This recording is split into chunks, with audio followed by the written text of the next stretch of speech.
Bago tayo mag-umpisa sa ating istorya, i-comment mo naman kung taga saan ka at anong oras ka nanonood ngayon.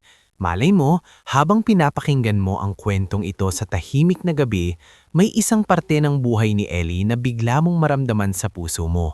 Lalo na kung minsan ka na ring hinusgahan, minamaliit, o pinatahimik ng mundo kahit may tinatago kang talento na hindi pa nila nakikita. Sa dulo ng bayan ng San Aurelio, may isang lumang bahay na halos laging dinadaanan lang ng mga tao pero bihirang pansinin. Nakatayo ito sa gilid ng kalsadang madalas bahain kapag malakas ang ulan.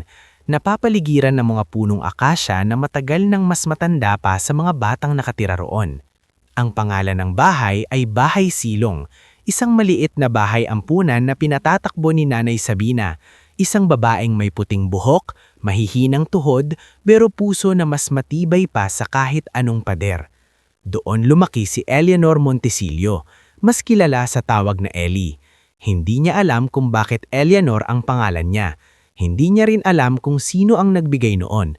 Ang taning alam niya ay isang maulang gabi, 12 taon na ang nakalilipas, natagpuan siya ni Nanay Sabina sa harap ng lumang simbahan ng San Aurelio. Sanggol pa siya noon, nakabalot sa manipis na kumot na halos mabasa na ng ulan. May nakasuksok na kupas na larawan sa tabi niya. Larawan ng isang babaeng mahaba ang buhok, may malungkot na mga mata at hawak ang isang lumang music sheet. Kasama rin noon ang maliit na papel na nangingitim na ang gilid dahil sa basa. Ang nakasulat lamang doon ay, "Alagaan ninyo ang anak kong mahilig sa musika." Walang pirma, walang paliwanag. Walang apelyido maliban sa pangalang Eleanor Montesilio na nakasulat sa likod ng larawan. Simula noon, madalas sabihin ni Nanay Sabina kapag may nagtatanong tungkol kay Ellie, "Parang ang batang yan, dinala sa atin ng ulan, pero hindi para pabigatin tayo, para paalalahanan tayong may mga biyayang tahimik dumating." Ngunit habang lumalaki si Ellie, hindi niya kailanman naramdaman na biyaya siya. Sa murang edad, alam na niya ang bigat ng pagiging batang walang sariling pamilya. Kapag may mga dumadalaw na mag-asawang gustong mag-ampon, madalas pinipili nila ang mas bata, mas palangiti, mas madaling yayakapin. Si Ellie naman ay tahimik. Hindi siya takot sa tao, pero hindi siya marunong magpakitang gilas. Kapag tinatanong siya ng mga bisita kung ano ang gusto niya sa buhay, hindi niya alam ang isasagot. "Gusto ko lang pong na wag maingay sa gabi." Minsan niyang sinabi sa isang mag-asawang taga Maynila. Nagtawanan sila ng mahina. Akala nila nagbibiro siya, pero hindi. Dahil sa gabi, kapag tahimik na ang Bahay Silong, doon pinakararamdam ni Ellie na mag-isa siya. Naririnig niya ang mahinang iyak ng mga bagong dating. Naririnig niya ang pag-ubo ni Nanay Sabina sa maliit nitong kwarto.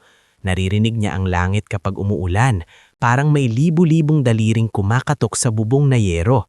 At minsan, sa gitna ng dilim, may naririnig siyang himig sa isip niya, isang malambing na tugtog na hindi niya alam kung saan nanggaling.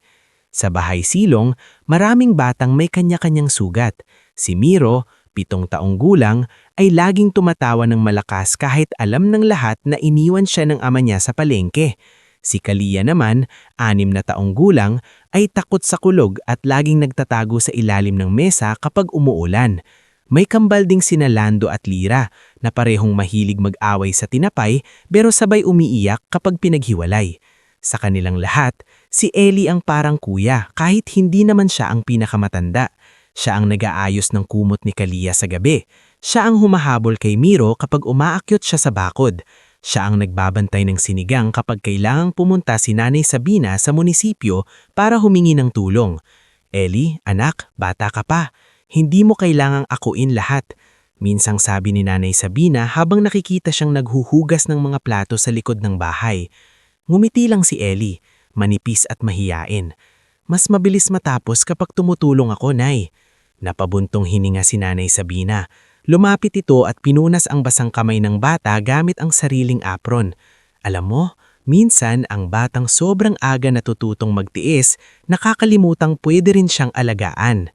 Hindi sumagot si Ellie. Tumingin lang siya sa labas, sa lumang punong santol na tumatama ang mga dahon sa bubong.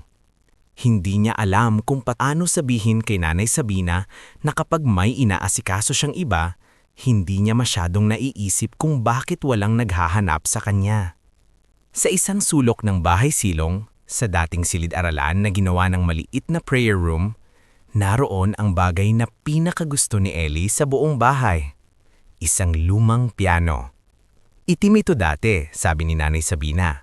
Pero ngayon ay kupas na at may mga parte ng kulay abo dahil sa alikabok at kalumaan. May isang paa itong inalalayan ng kahoy.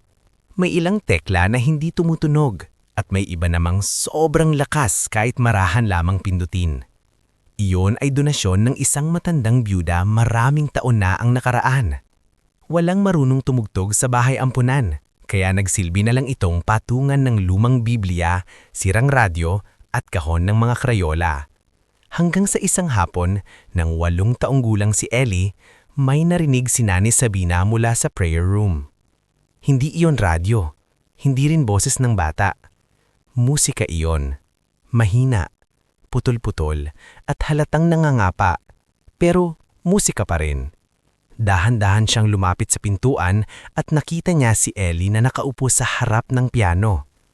Halos hindi abot ng paa nito ang sahig. Nakakunot ang noo, parang seryosong-seryoso sa paghahanap ng tamang tunog. Pinipindot niya ang bawat tekla, nakikinig, inuulit. Pagkatapos ay pinagsasama-sama ang mga nota na para bang kinakausap niya ang isang taong matagal na niyang hinahanap. Ellie, mahinang tawag ni Nanay Sabina. Nagulat ang bata at agad na inalis ang kamay sa piano. Nay, sorry po, hindi ko po sinira. Hinawakan ko lang po. Lumapit si Nanay Sabina.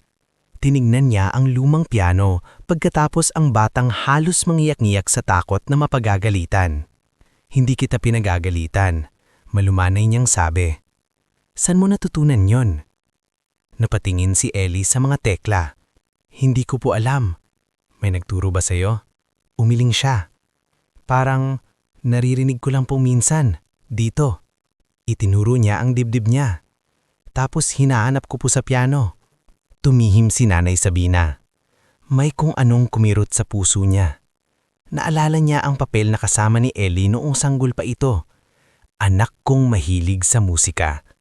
Kinabukasan, dumating sa bahay silong si Tito Orben, isang matandang karpinterong matagal nang tumutulong sa bahay ampunan.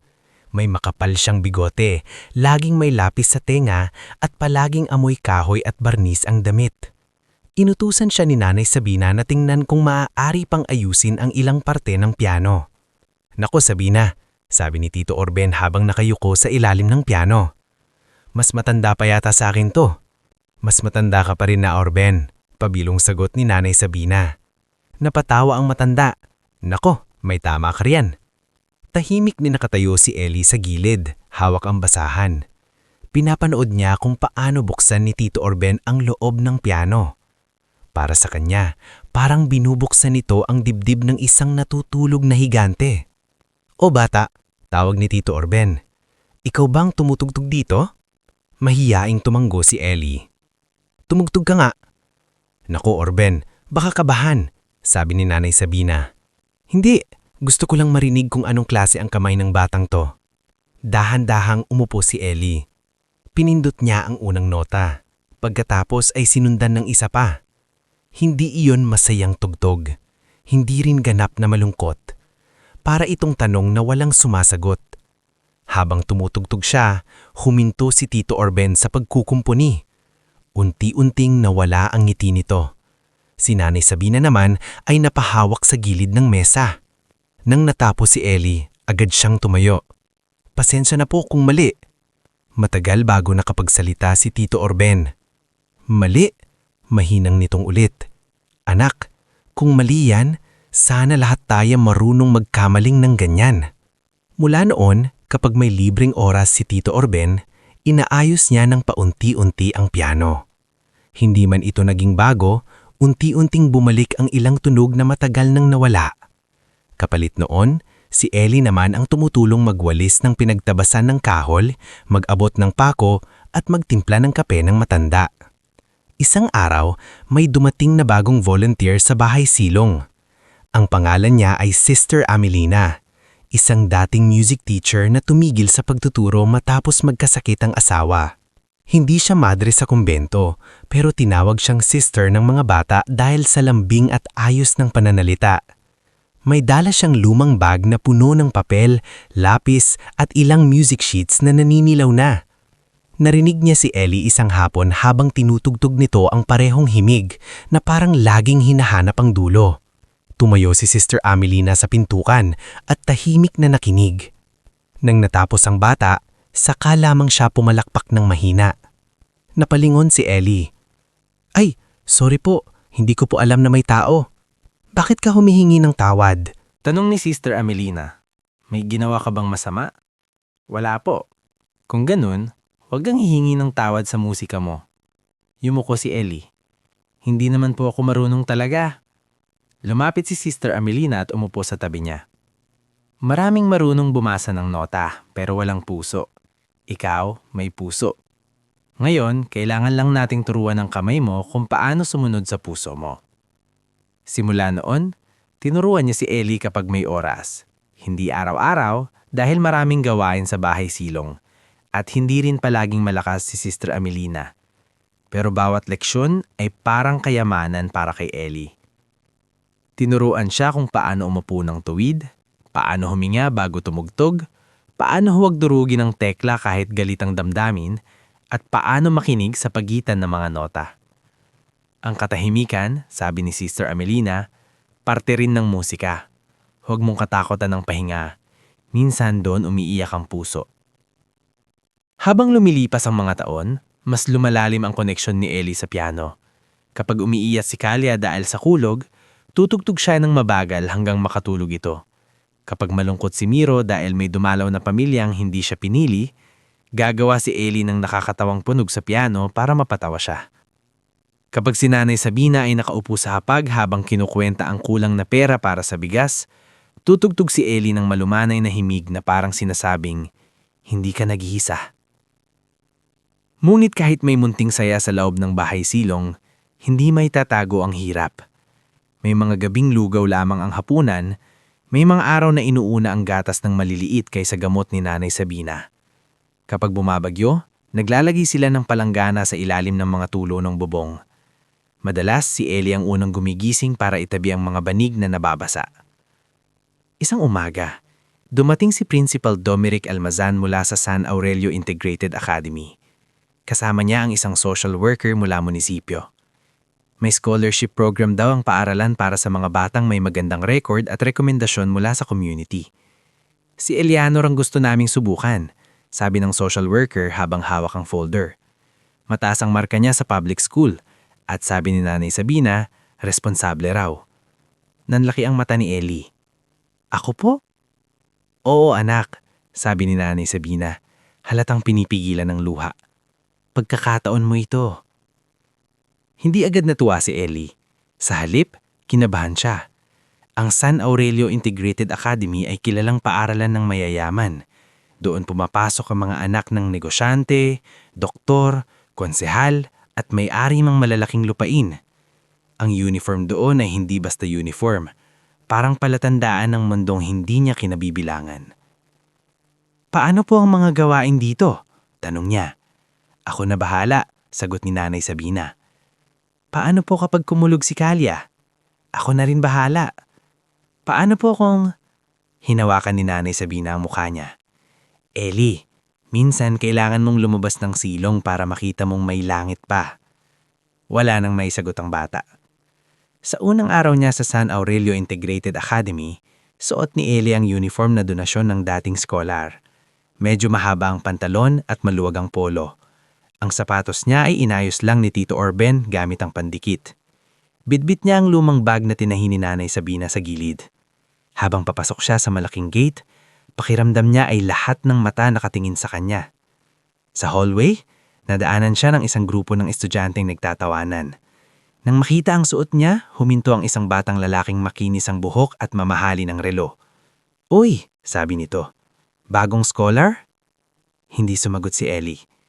Ano pangalan mo? Tanong ng batang babae sa tabi nito. Eleanor po. Po?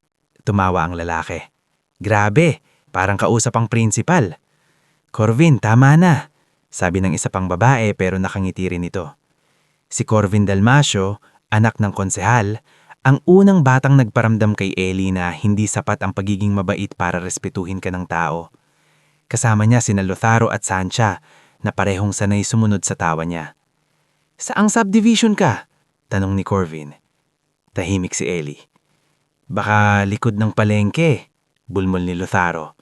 Tumawa sila. Bago pa makasagot si Ellie, may lumapit na batang babae na may hawak na makapal na notebook. Excuse me, harang kayo sa daan.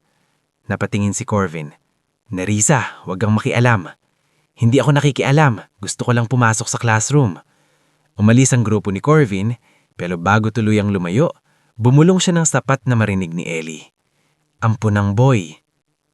Nanigas si Ellie.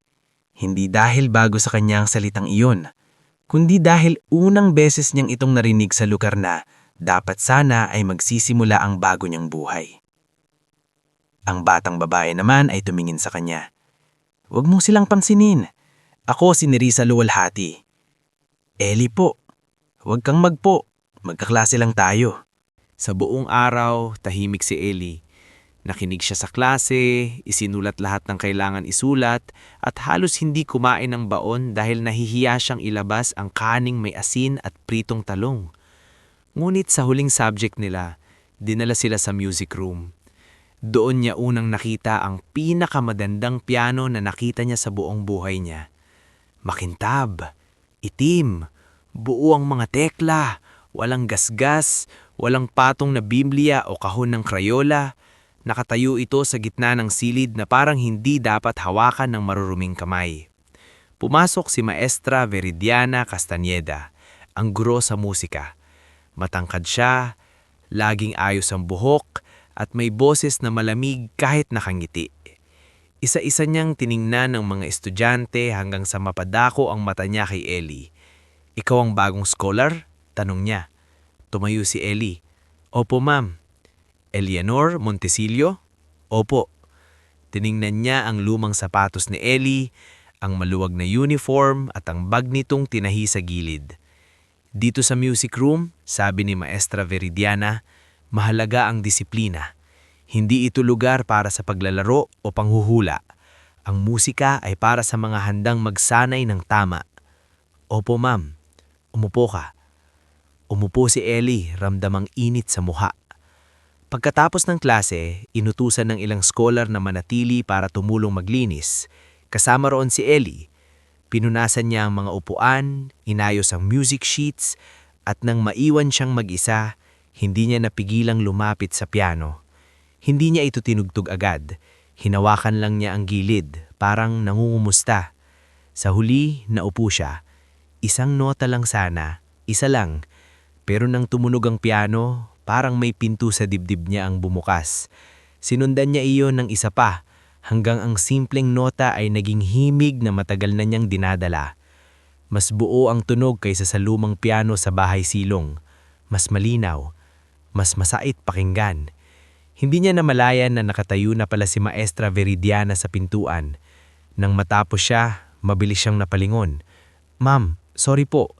Akala ko po wala na kayong... Tumayo ka. Agad siyang tumayo. Dahan-dahan lumapit ang guro. Walang ngiti sa mukha nito.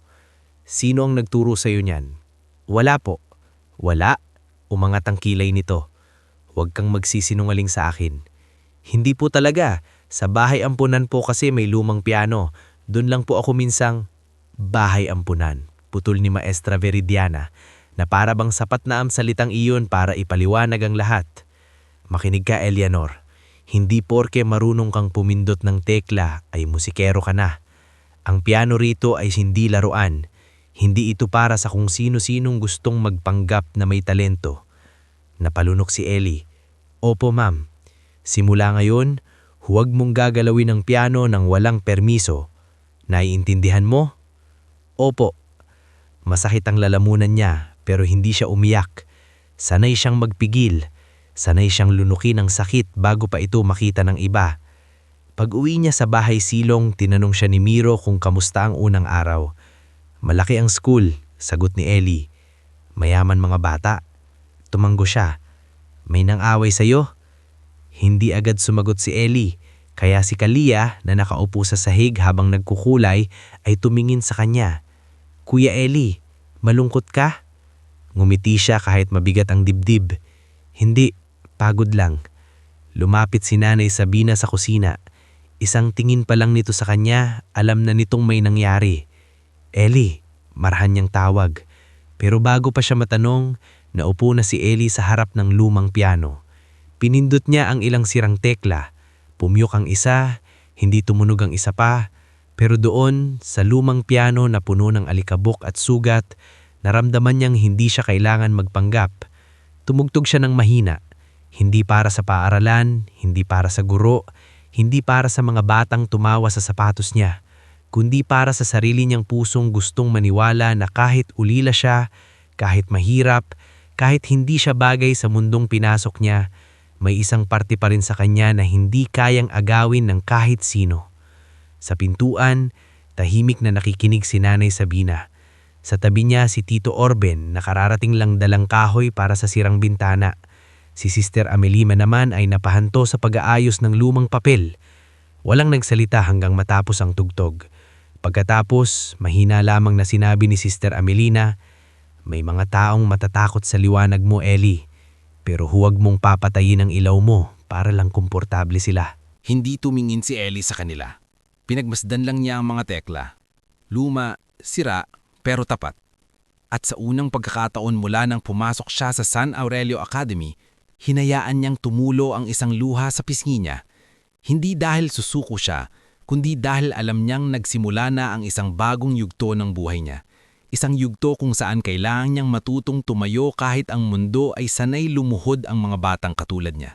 Kinabukasan, matapos ang gabing umuwi si Ellie na halos hindi makapagsalita, maaga siyang nagising sa mahinang tunog ng ulan sa bubong ng bahay silong. Hindi yun malakas, pero sapat para maalala niya ang sinabi ni Sister Amelina noong gabi. May mga taong matatakot sa liwanag mo, pero huwag mong papatayin ang ilaw mo para lang komportable sila. Paulit-ulit iyong umikot sa isip niya habang dahan-dahan niyang tinutupi ang manipis niyang kumot. Sa kabilang banig, tulog pa si Miro. Nakabuka ang bibig at yakap-yakap ang lumang stuffed rabbit na wala ng isang tenga.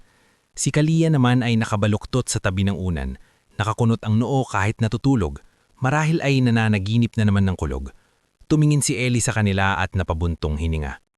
Kahit gusto niyang manatili sa bahay silong, tumulong sa almusal at magtago na lang sa tabi ng lumang piano, alam niyang kailangan niyang bumalik sa San Aurelio Integrated Academy. Hindi dahil gusto niyang makita ulit sina Corvin, hindi dahil sabik siyang marinig ang malamig na boses ni Maestra Verediana, kundi dahil ang scholarship na iyon ay hindi lamang para sa kanya. Bawat araw na nakakapasok siya roon ay parang pinto para sa ibang batang taga-bahay silong. Kapag nagtagumpay siya, baka may sumunod na batang mabigyan din ng pagkakataon. Sa kusina, naabutan ni Nanay Sabina na naghahalo ng lugaw. May 2 itlog sa maliit na plato, hati sa maliliit na piraso para magkasya sa lahat. Nang makita siya nito, ngumiti ito, kahit halata ang pagod sa mga mata. "Maaga ka, anak." "Opo. Maglalakad din ang po ako papuntang terminal para makatipid sa pamasahe." Tumigil si Nanay Sabina sa paghahalo. "Ellie, may konting barya ako rito." "Hindi na po, Nay. Kaya ko po." "Lagi mong sinasabing kaya mo." Lumapit ito at inayos ang kwelyo yung luma niyang polo. "Pero hindi ibig sabihin nun ay dapat lagi kang mag-isa." Hindi alam ni Ellie kung anong isasagot, kaya ngumiti na lang siya, gaya ng dati. Bago siya umalis, lumapit si Miro na bagong gising. Magulo ang buhok at halos nakapitit pa. "Kuya Ellie," sabi nito, sabay abot ng maliit na pandesal na nakabalot sa papel. "Baon mo." "Sa'yo to, Miro." "Hindi, may kalahati pa ako." Ipinakita nito ang isa pang piraso, pero halatang mas maliit iyon kaysa ibinigay niya kay Ellie. Napatingin si Ellie kay Nanay Sabina. Umiling ito ng bahagya, parang sinasabing, "Tanggapin mo na lang." "Kakainin ko to mamaya," sabi ni Ellie, pilit pinagaan ang tinig. "Salamat." Ngumiti si Miro, proud na para bang malaking bagay ang naibigay niya.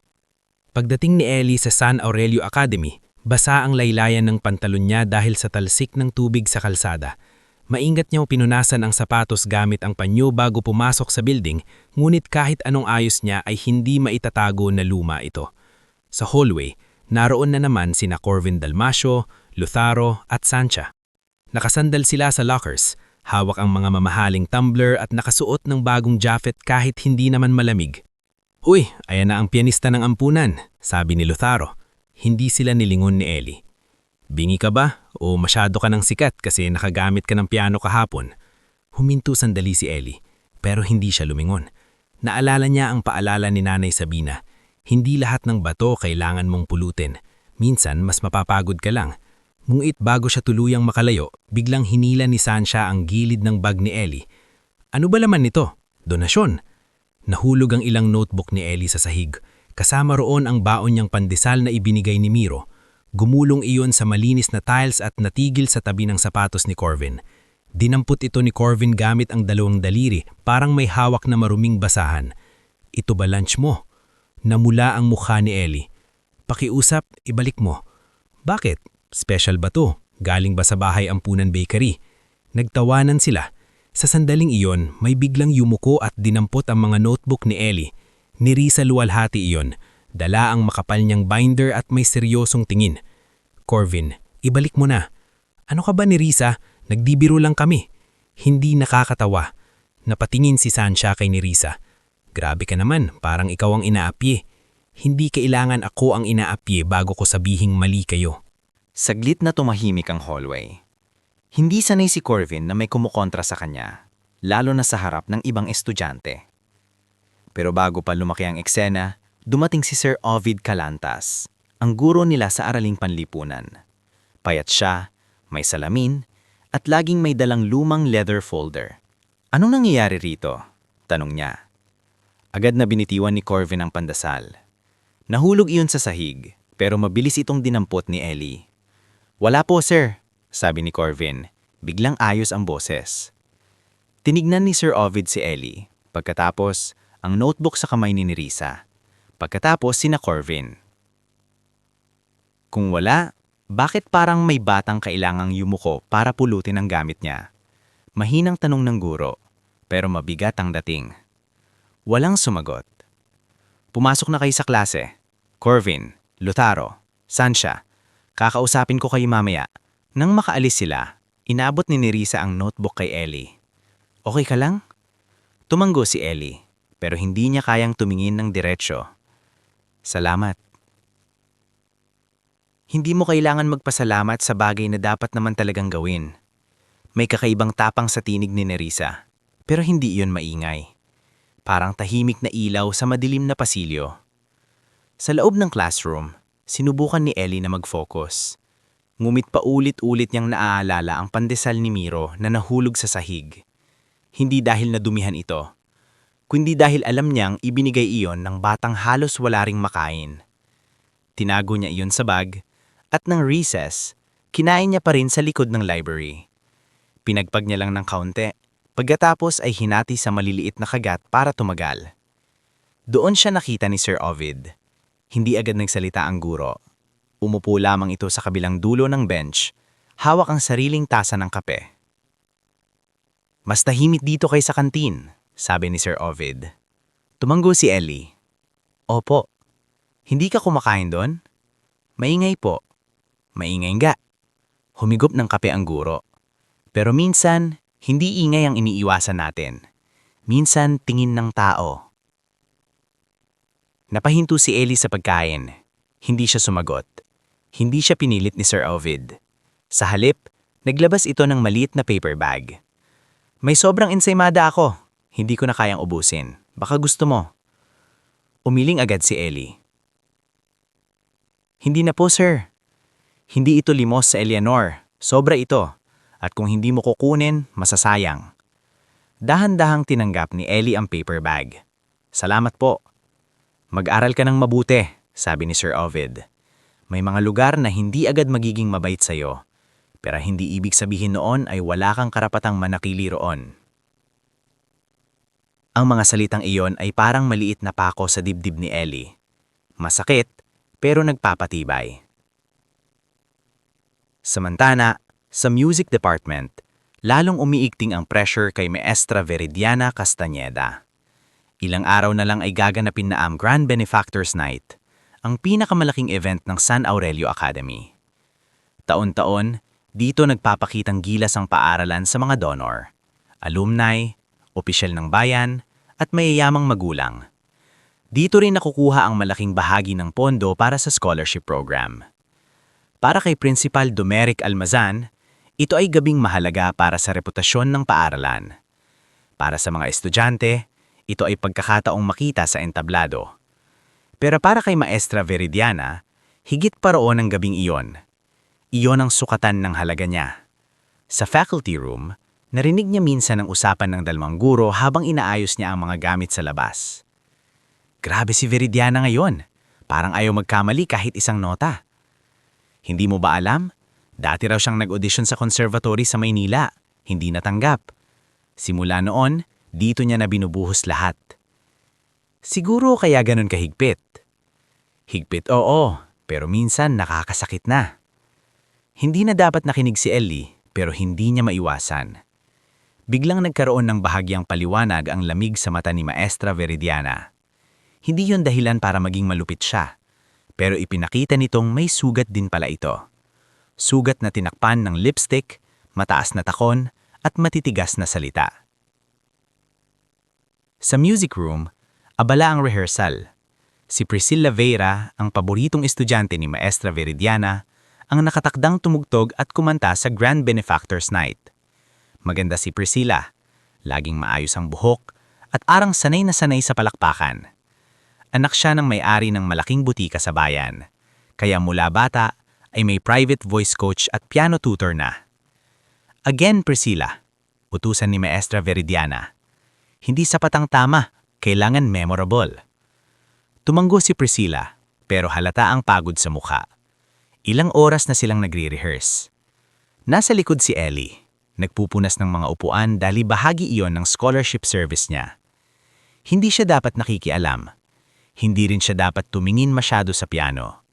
Ngunit habang tumutugtog si Priscilla, napapansin niya ang ilang bahagi parang minamadangin nito dahil kinakabahan. "Stop!" marinig na sabi ni Maestra Veridiana. Napahinto si Priscilla. "Bakit mo tinatakbuhan ng bridge? Takot ka ba sa piyesa?" "Sorry po ma'am, pagod lang siguro." Pagod, malamig na ulit ng guro. Ang audience hindi interesado sa pagod mo. Ang audience interesado sa galing mo. Napaiwas ang tingin si Ellie. Ramdam niya ang bigat sa silid. Pagkatapos ng rehearsal, habang nililigpit ni Ellie ang music stands, narinig niya si Priscilla na tahimik na umiiyak sa hallway. Hindi ito malakas. Pilit nitong tinatakpan ng bibig gamit ang panyo. Nagdalawang isip si Ellie kung lalapit. Baka isipin nitong nakikialam siya. Pero naalala niya si Kalaya kapag umiiyak sa ilalim ng mesa. Minsan, hindi kailangan ng mahabang salita. Kailangan lang may taong hindi aalis. Dahan-dahan siyang lumapit. "Okay ka lang?" tanong niya. Mabilis na pinunasan ni Priscilla ang muka. "Bakit ka nandito? Magliligpit po sana ako ng... Hindi mo kailangang mag-pause sa akin." "Sorry." Natahimik sila. "Ayos lang ako," sabi ni Priscilla kahit halatang hindi. Tumanggo si Ellie. "Sige." Aalis na sana siya nang magsalita ulit ang dalaga. Akala ng lahat ang dali kasi lagi akong pinipili. Mapait ang ngipin nito. Pero kapag lagi kang pinipili, lagi rin silang naghihintay na maging perpekto ka. Hindi alam ni Ellie ang isasagot. Hindi niya nararanasan ang problema ng laging pinipili. Ang alam niya ay ang sakit ng laging nalalampasan. Kaya ang sinabi niya lang, siguro pareho lang nakakapagod. Ang laging pinipili at ang hindi kailanman napipili. Napatingin sa kanya si Priscilla. Sa unang pagkakataon, wala sa mukha nito ang yabang. May pagtataka lang. Bago pa sila makapag-usap pa, tinawag siya ni Maestra Veridiana mula sa loob. "Eleanor, hindi ka binibigyan ng scholarship para tumambay sa hallway.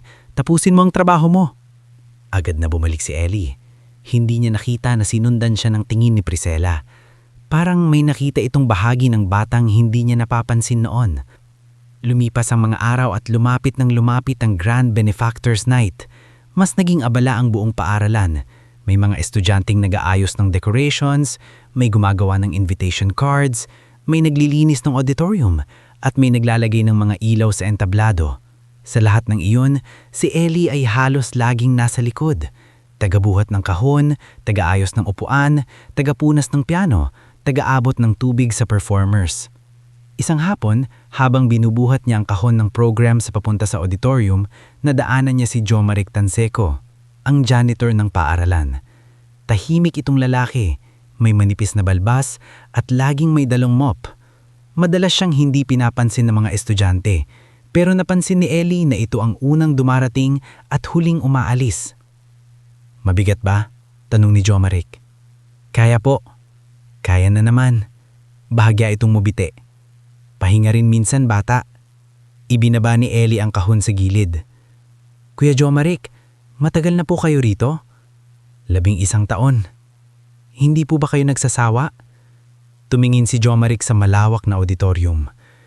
"Minsan, pero alam mo, dito ko natutunan na maraming klase ng tao sa entablado. May umaakyat para pumalakpak ang iba. May umaakyat dahil itinulak. At may umaakyat dahil oras na para marinig sila." Hindi agad naintindihan ni Ellie, pero tumatak iyon sa kanya. "Anak," dagdag ni Jomaric, "minsan, ang taong tahimik, siya ang may pinakamalakas na tinig kapag binigyan ng pagkakataon." Sa gabing iyon, nangyaring hindi inaasahan. Sa final rehearsal ni Priscilla, habang pababa siya sa maliit na platform matapos ang blocking, natapilok siya. Hindi naman malala ang bagsak, pero napilipitang bukong-bukong niya. Nagkagulo ang music room. Pinaupo siya ni Maestra Veridiana habang tinatawag ang school nurse. "Hindi ako pwedeng hindi magtugtog," iyak na sabi ni Priscilla. "Ma'am, kaya ko pa." Sinuri ng nurse ang paa niya. "Hindi mo dapat pilitin. Kung uupo ka ng matagal at gagamit ka ng pedal, lalo itong mamamaga." Namutla si Maestra Veridiana. "Hindi pwede. 3 araw na lang." "Mas hindi pwede kung mapipilayan siya ng husto," sagot ng nurse. Mula sa likod ng silid, tahimik na nakatayo si Ellie, hawak ang basahan. Ramdam niyang may nagbago sa hangin. Lahat ay nag-aalala kay Priscilla, pero ang mukha ni Maestra Veridiana ay hindi lamang mukha ng gurong nag-aalala. Mukha iyon ng taong nakikitang guguho ang sariling imahe. Kinabukasan, tinawag si Ellie sa music room pagkatapos ng klase. Naroon si Maestra Veridiana, nakatayo sa tabi ng piano, hawak ang isang manipis na folder. "Eleanor," sabi niya, pormal at malamig. "May pagbabago sa programa." Kinabahan si Ellie. "Opo, ma'am." Dahil pansamantalang hindi makakatugtog si Priscilla, kailangan ng kapalit para sa piano segment. Hindi agad bumasok sa isip ni Ellie ang ibig sabihin noon. "May napili na po kayo?" Tumingin sa kanya si Maestra Veridiana. "Ikaw." Para siyang nabingi sa loob ng ilang segundo. "Ako po?" "Huwag kang umarte na parang hindi mo gusto. Narinig ko ng tumugtog." "Pero ma'am, hindi po ako marunong magbasa ng maayos ng mahirap na piyesa. Wala po akong formal training kagaya nila." Iyon nga ang punto. Bahagyang ngumiti si Maestra Veridiana, pero walang init. Ipapakita natin sa mga benefactors na binibigyan ng pagkakataon ng scholars. Simple lang ang tutugtugin mo. Huwag mong palalakihin. Hindi alam ni Ellie kung bakit, pero imbes na matuwa, lalo siyang kinabahan. May mali sa paraan ng pagkakasabi nito. Parang hindi pagkakataon ang ibinibigay sa kanya. Parang bitag. "Ma'am, baka po may mas bagay."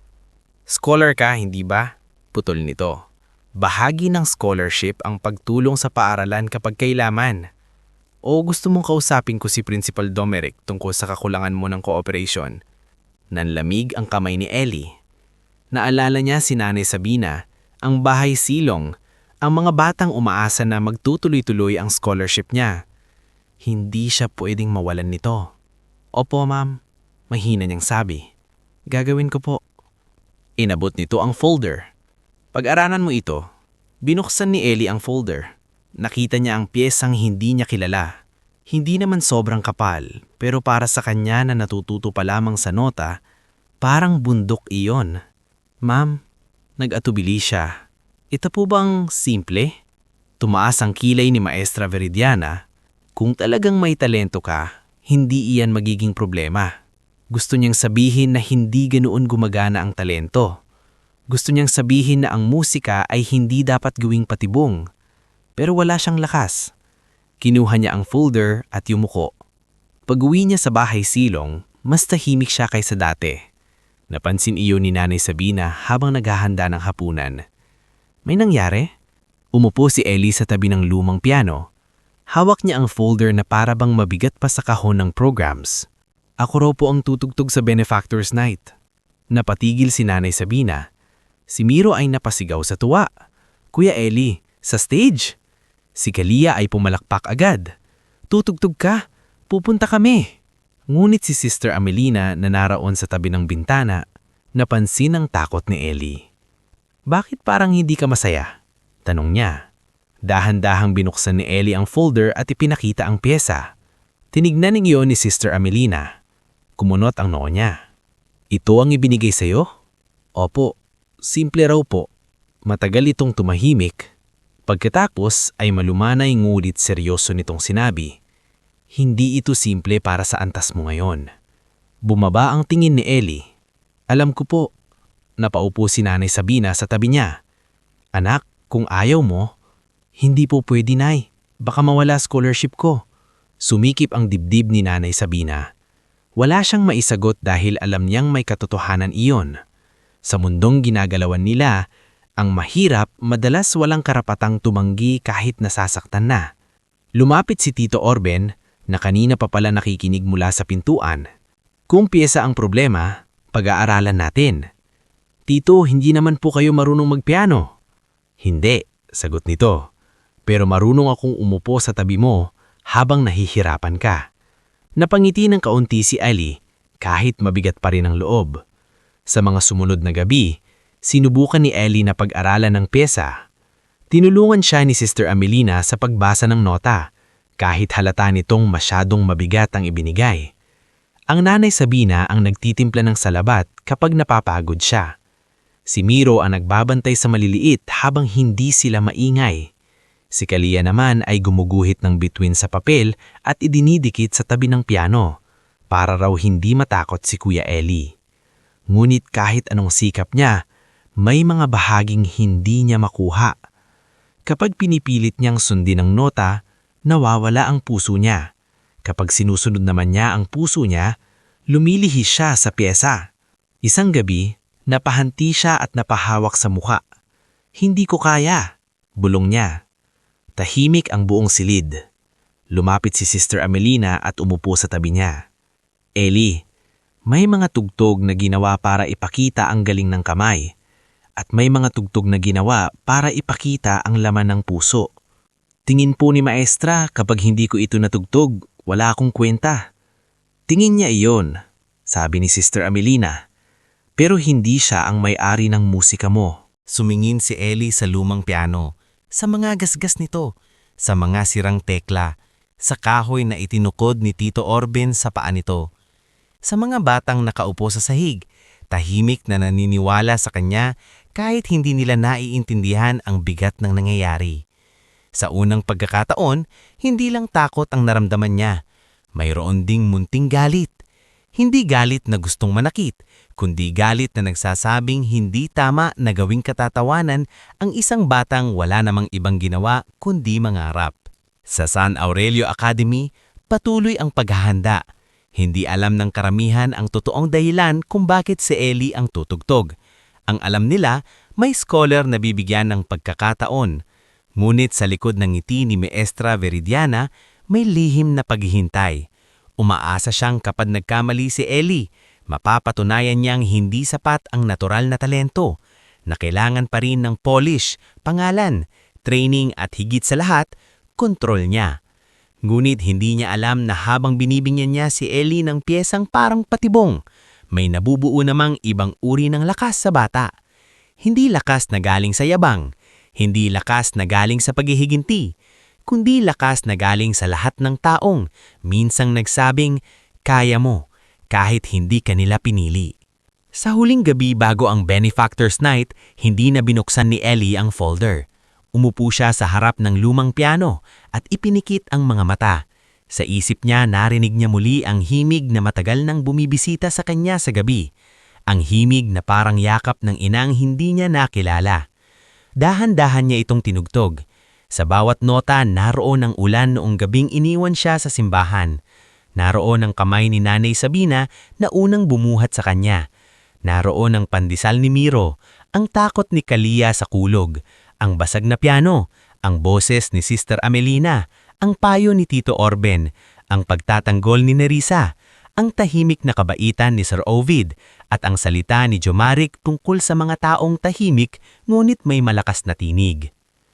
Pagkatapos ng tugtog, binuksan niya ang mga mata. Hindi pa rin nawala ang kaba. Pero ngayon, may kasama na itong paninindigan. Bukas, aakyat siya sa entablado. Maaaring pagtawanan siya. Maaaring husgahan. Maaaring matupad ang plano ng gurong gustong makita siyang bumagsak. Pero sa kaibuturan ng puso niya, may isang bagay siyang alam na hindi na kayang agawin ni Numan. Hindi siya basta batang ulila. Hindi siya basta skolar. Hindi siya basta batang pinulot sa ulan. Siya si Ellie Montesilio. At kahit hindi pa niya alam ang buong kwento ng pinagmulan niya, dala niya sa mga daliri ang awit ng lahat ng taong nagmahal sa kanya nang walang hinihinging kapalit. Kinabukasan, dumating ang araw na ilang gabi ng kinakatakutan ni Ellie Montesilio. Maaga pa lamang ay iba na ang hangin sa San Aurelio Integrated Academy. Ang dating tahimik na auditorium ay nabuno ng mga nagmamadaling estudyante, guro, staff at mga taong abala sa huling paghahanda para sa Grand Benefactors Night. May mga puting tela sa gilid ng entablado, mga ilaw na nakatutok sa gitna, mga upuang may pangalan ng mga importanteng bisita, at mga bulaklak na inilagay sa harapan upang magmukhang mas elegante ang buong lugar. Sa labas, may mga sasakyang isa-isang dumarating, mamamahaling kotse, vans ng mga opisyal, at ilang service vehicle ng mga donor. Para sa karamihan, ito ay isang spesyal na gabi. Para kay Ellie, para itong pagharap sa isang hukuman. Habang nakatayo siya sa backstage, suot ang pinakamaayos na uniform na nalabhan at pinalansya ni Nanay Sabina, hawak niya ang folder na ibinigay ni Maestra Veridiana. Ilang beses na niyang itong binuksan, ilang beses na rin niyang isinara. Hindi dahil ayaw niyang subukan, kundi dahil alam niyang hindi iyon simpleng pyesa gaya ng sinabi ng guro. Sa bawat linya ng nota, parang may nakatagong hamon. Sa bawat pahina, parang sinasabi sa kanya na hindi siya kabilang sa mundong iyon. Ngunit sa pinakailalim ng kaba niya, naroon pa rin ang huling tugtog niya sa lumang piano ng bahay silong kagabi. Naroon ang himig na hindi niya alam kung saan nanggaling, ngunit lagi niyang nararamdaman sa dibdib. Naroon ang boses ni Sister Amelina na nagsabing hindi si Maestra Veridiana ang may-ari ng musika niya. Naroon ang mga mata ni Nanay Sabina, puno ng takot para sa kanya, ngunit mas puno ng paniniwala. Ellie, napalingon siya. Si Nerissa luwalhati ang nasa likod niya, suot ang simpleng bestida na kulay mapuslaw na bulhaw. May hawak siyang maliit na panyo na maingat na nakatiklop. Gawa to ng nanay ko, may burdang E. Sabi ko sa kanya, may kaibigan akong kailangan ng pampalakas ng loob. Tiningnan ni Ellie ang panyo. Maliit iyon, puti, at sa sulok ay may burdang letrang E gamit ang asul na sinulid. Hindi ko alam kung dapat kong tanggapin, mahina niyang sabi. Bakit hindi? Baka madumihan. Ngumiti si Nerissa. Panyo nga, di ba? Ginawa para gamitin kapag kailangan. Dahan-dahang kinuha ni Ellie iyon. Salamat. Tumingin si Nerissa sa folder na hawak niya. Kinakabahan ka pa rin? Oo, normal lang iyon. Hindi lang kaba ni Nerissa, napalunok si Ellie. Pakiramdam ko may naghihintay na magkamali ako. Saglit siyang tinitigan ni Nerissa. Pagkatapos ay sinabi nito, kung may naghihintay na magkamali ka, hayaan mo silang mapagod sa kakahintay. Tumugtog ka hindi para sa kanila. Tumugtog ka para sa mga taong hindi ka iniwan. Bago pa makasagot si Ellie, tinawang si Nerissa ng kaklase nila mula sa gilid. Nerissa, dito ka na raw sabi ni ma'am. Sige, sabi niya, sabay tingin ulit kay Ellie. Kaya mo yan, hindi dahil madali, kundi dahil hindi ka nag-iisa. Umalis si Nerissa at naiwan si Ellie na hawak ang panyo. Isinilid niya iyon sa bulsa ng uniform niya, malapit sa dibdib. Ilang sandali pa, may pumasok na isa pang pamilyar na tao sa backstage. Si Jomaric Tanseco, ang janitor ng paaralan, bitbit ang maliit na kahon ng tools. Akala ni Ellie ay dadaan lang ito, ngunit lumapit ito sa kanya at lumuhod sa tapat ng sapatos niya. "Kuya Jomaric," gulat na tanong ni Ellie. "Teka lang," sabi nito. "Napansin ko kanina, medyo bumuka ulit yung gilid." Tinignan ni Ellie ang sapatos niya. Totoo nga, bahagyang bumitaw ang dikit sa kanan. Sa sobrang kaba niya, hindi niya napansin. "Baka madulas ka sa stage," sabi ni Jomaric habang mabilis na inaayos iyon gamit ang pandikit at maliit na clamp. "Hindi pwede. Unang laban mo sa entablado, dapat maayos ang tapak mo." "Hindi naman po ito laban," napatingin sa kanya si Jomaric. "Minsan anak, ang pagtayo sa harap ng mga taong minamaliit ka, laban na rin iyon." Tahimik si Ellie. Matapos ayusin ang sapatos, tumayo si Jomaric at tinapik siya ng marahan sa balikat. "Naalala mo sinabi ko? May mga umaakyat ng entablado dahil itinulak.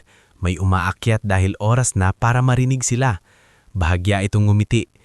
"Ngayong gabi, kahit ano pa dahilan nila kung bakit ka pinapaakyat, ikaw ang magdedesisyon kung ano ang maririnig nila." Umalis si Jomaric dala ang kahon ng tools at naiwan si Ellie na mas mabigat ang paghinga, ngunit mas tuwid ang tindig.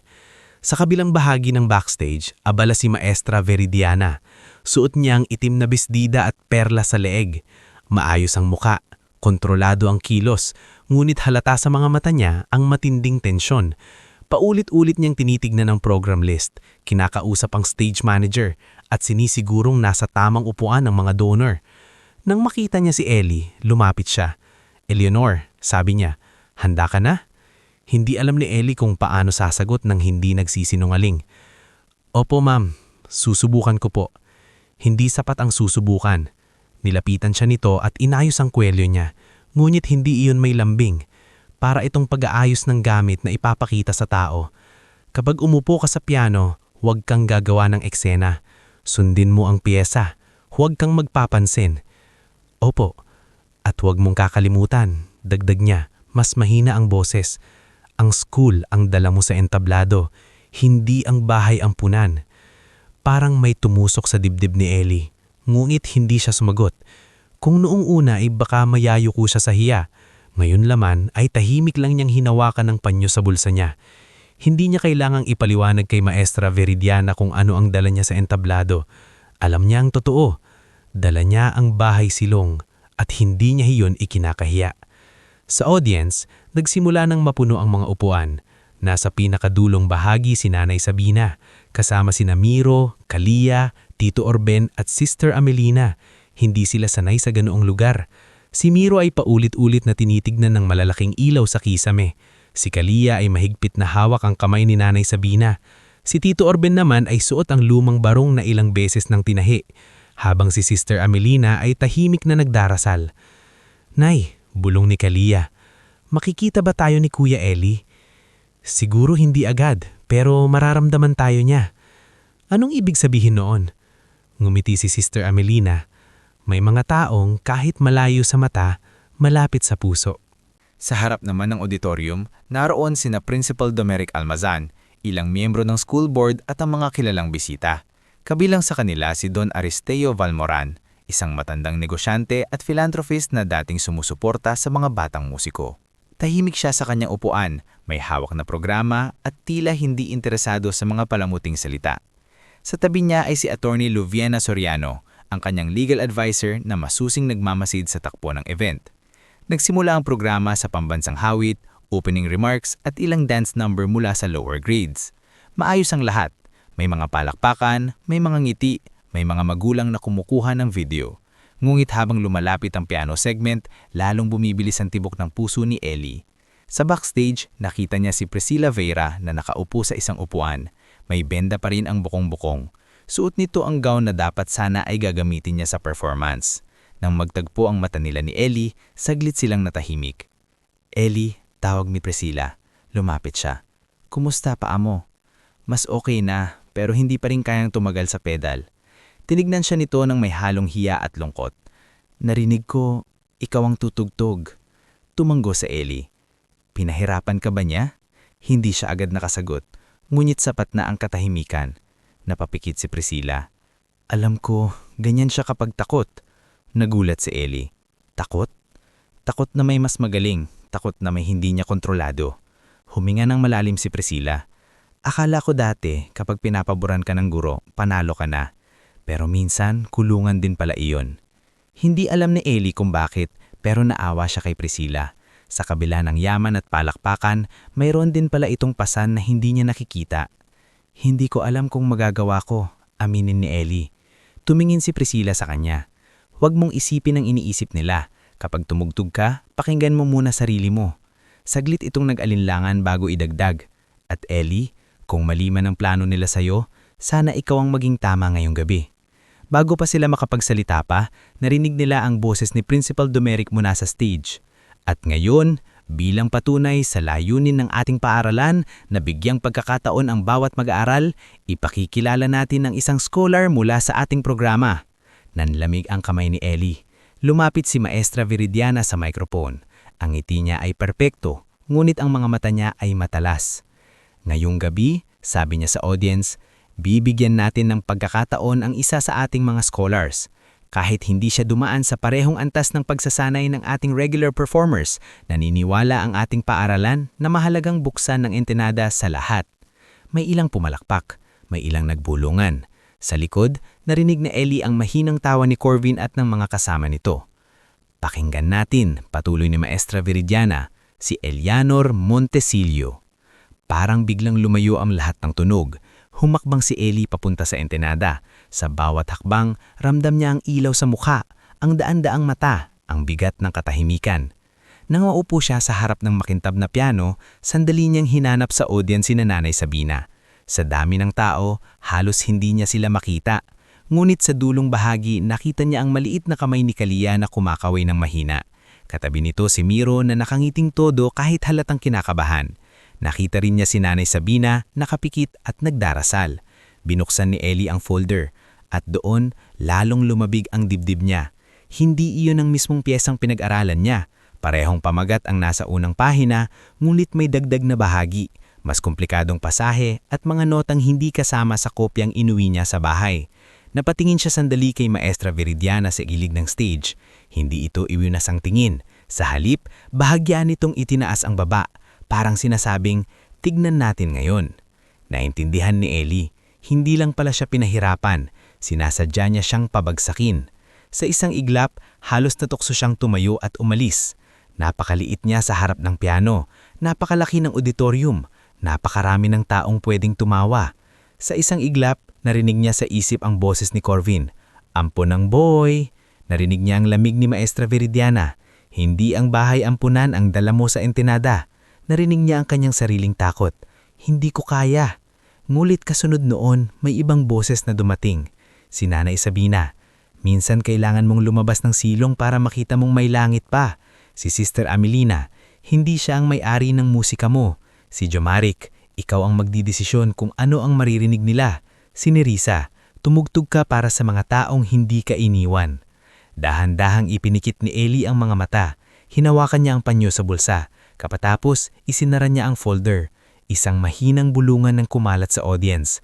Sa gilid ng stage, nanigas si Maestra Viridiana. Ano ang ginagawa niya? Bulong niya. Hindi siya narinig ni Ellie. O kung narinig man, hindi na iyon mahalaga. Inilapag niya ang mga kamay sa piano. Ilang segundo siyang hindi gumalaw. Ang katahimikan ay parang huling hininga bago ang ulan. Pagkatapos, pinindit niya ang unang nota. Hindi iyon mula sa piyesang ibinigay sa kanya. Iyon ang himig mula sa panaginip niya. Ang himig mula sa lumang piano. Ang himig na parang iyak ng sanggol sa harap ng simbahan. Parang kamay ni Nanay Sabina sa kumot. Parang amoy ng lugaw sa umaga. Parang takot ni Kalia sa kulog. Parang pandesal ni Miro na nahulog sa sahig, ngunit hindi nawala ang halaga. Sa simula, payak ang tugtog. Iilang nota, mahina at tila nang hihingi ng pahintulot. May ilang estudyante ang nagkatinginan, marahil nagtataka kung bakit hindi niya sinusunod ang piyesa. Ngunit habang nagpapatuloy si Ellie, unti-unting lumalim ang tunog. Ang simpleng melodiya ay naging kwento. Ang bawat nota ay parang may sinasabing salitang hindi kayang bigkasin ng batang ulila. Naroon ang lungkot, ngunit hindi sumusuko. Naroon ang takot, ngunit hindi tumatakbo. Naroon ang sakit ng pangungutya, ngunit hindi naging galit na mapanira. Sa halip, naging dasal. Sa pinakadulong upuan, nagsimulang umiyak si Kalia kahit hindi niya maintindihan kung bakit. Yumakap siya kay Miro, na tahimik na mayon at hindi na makangiti. Si Tito Orben ay napayuko, pinupunasan ng mata gamit ang likod ng kamay. Si Nanay Sabina naman ay hindi na napigilan ang luha. Para bang sa bawat nota, naririnig niya ang gabing natagpuan niya si Ellie sa ulan. At ngayon ay nakikita niyang ang batang minsang iniwan ay siya pang nagbibigay ng tinig sa mga pusong iniwan din. Sa harap, natigilan si Don Aristeo Valmoran. Dahan-dahan niyang ibinaba ang programang hawak at tumingin ng tuwid kay Ellie. Si Attorney Luviena naman ay tumigil sa pagsusulat ng notes. Maging si Principal Domeric ay hindi makapagsalita. Si Corvin, na kanina ay naghihintay tumawa, ay unti-unting nawalan ng ngisi. Hindi niya alam kung bakit sumisikip ang dibdib niya. Ayaw niyang maantig, pero may parte ng tugtog na tumama sa kanya. Isang bahaging nagpapaalala sa kanya ng gabing hindi umuwi ang ama niya dahil abala sa politika at siya ay natulog sa kwartong puno ng laruan pero walang yumakap. Si Priscilla mula sa backstage, tahimik na umiiyak, hindi dahil natalo siya, kundi dahil ngayon niya naintindihan na may musika palang hindi ginawa para magpasikat. May musika palang ginawa para magsabi ng totoo.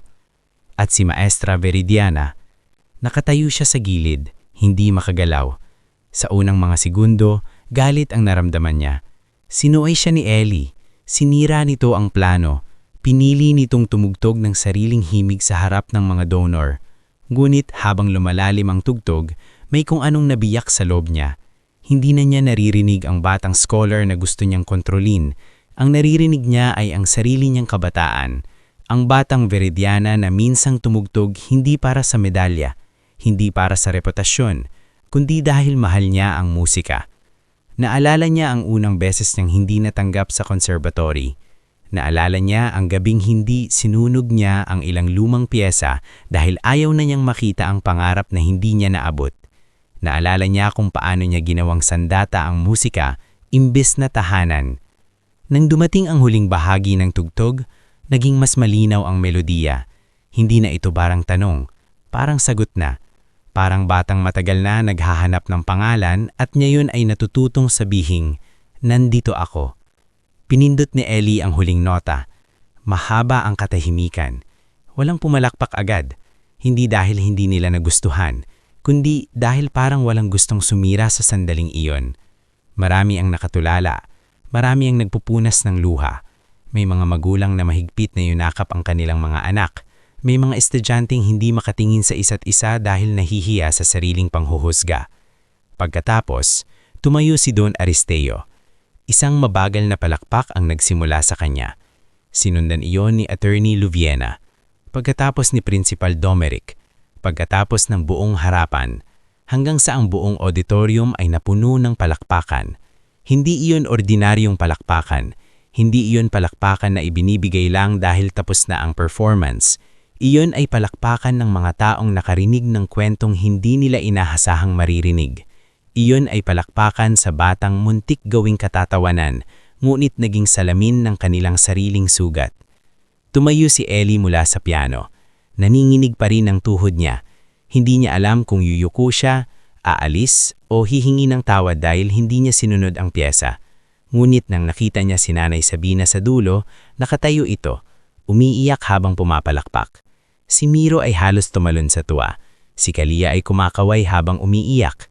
Yumuko si Ellie. Sa backstage, sinalubong siya ni Priscilla at walang sabi-sabing yunakap. Nagulat siya, ngunit hindi siya umiwas. "Salamat," bulong ni Priscilla. "Para saan?" "Sa pagpapaalala kung bakit ako nagsimulang mahal sa musika." Lumapit din si Nerissa. Umiiyak pero nakangiti. "Sabi ko sa'yo, mapapagod sila nakakahintay na magkamali ka." Hindi napigilan ni Ellie ang maliit na tawa sa gitna ng luha. Ngulit bago pa siya makalayo, dumating si Maestra Veridiana. Tumahimik ang maliit na grupo. Akala ni Ellie ay sisigawan siya nito. Matagal siyang tinitigan ng guro. "Bakit mo isinara ang pyesa?" Tanong nito. Mahina ngunit nanginginig. Tumingin si Ellie sa kanya. Sa unang pagkakataon, hindi siya yumuko. Kasi po ma'am, hindi iyon ang tinuro sa akin ng buhay ko. Parang sinampal ng katahimikan si Maestra Veridiana. Wala siyang naisagot.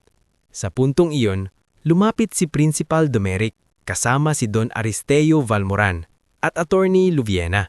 Agad na inayos ni Maestra Veridiana ang sarili, ngunit halata sa mukha niya ang pagkabahala. Ikaw si Eleanor Montesillo? Tanong ni Don Aristeo. Opo sir, sagot ni Ellie. Saan mo natutunan ang piyesang iyon? Napatingin si Ellie kay Nanay Sabina na papalapit na mula sa audience, kasama sina Sister Amelina at Tito Orben. Hindi ko po alam ang pangalan sir, sagot niya. Parang matagal ko na lang po siyang naririnig sa loob ko. Nagkatinginan sina Don Aristeo at Attorney Luviena. May kung anong pagkagulat sa mukha ng matanda, ngulit hindi niya pa sinabi ang dahilan. May nagturo ba sa'yo? Tanong ulit niya. Kaunti po si Sister Amelina, pero yung tugtog po, parang alaala po. Alaala, ulit ni Don Aristeo, halos pabulong. Lumapit si Nanay Sabina at hinawakan ang balikat ni Ellie. Sir, siya po ang batang inalagaan namin mula sanggol. Tinignan ni Don Aristeo si Ellie ng mas matagal. Gusto kitang makausap pagkatapos ng programa, pati ang guardian mo. Kinabahan si Ellie. May nagawa po ba akong mali?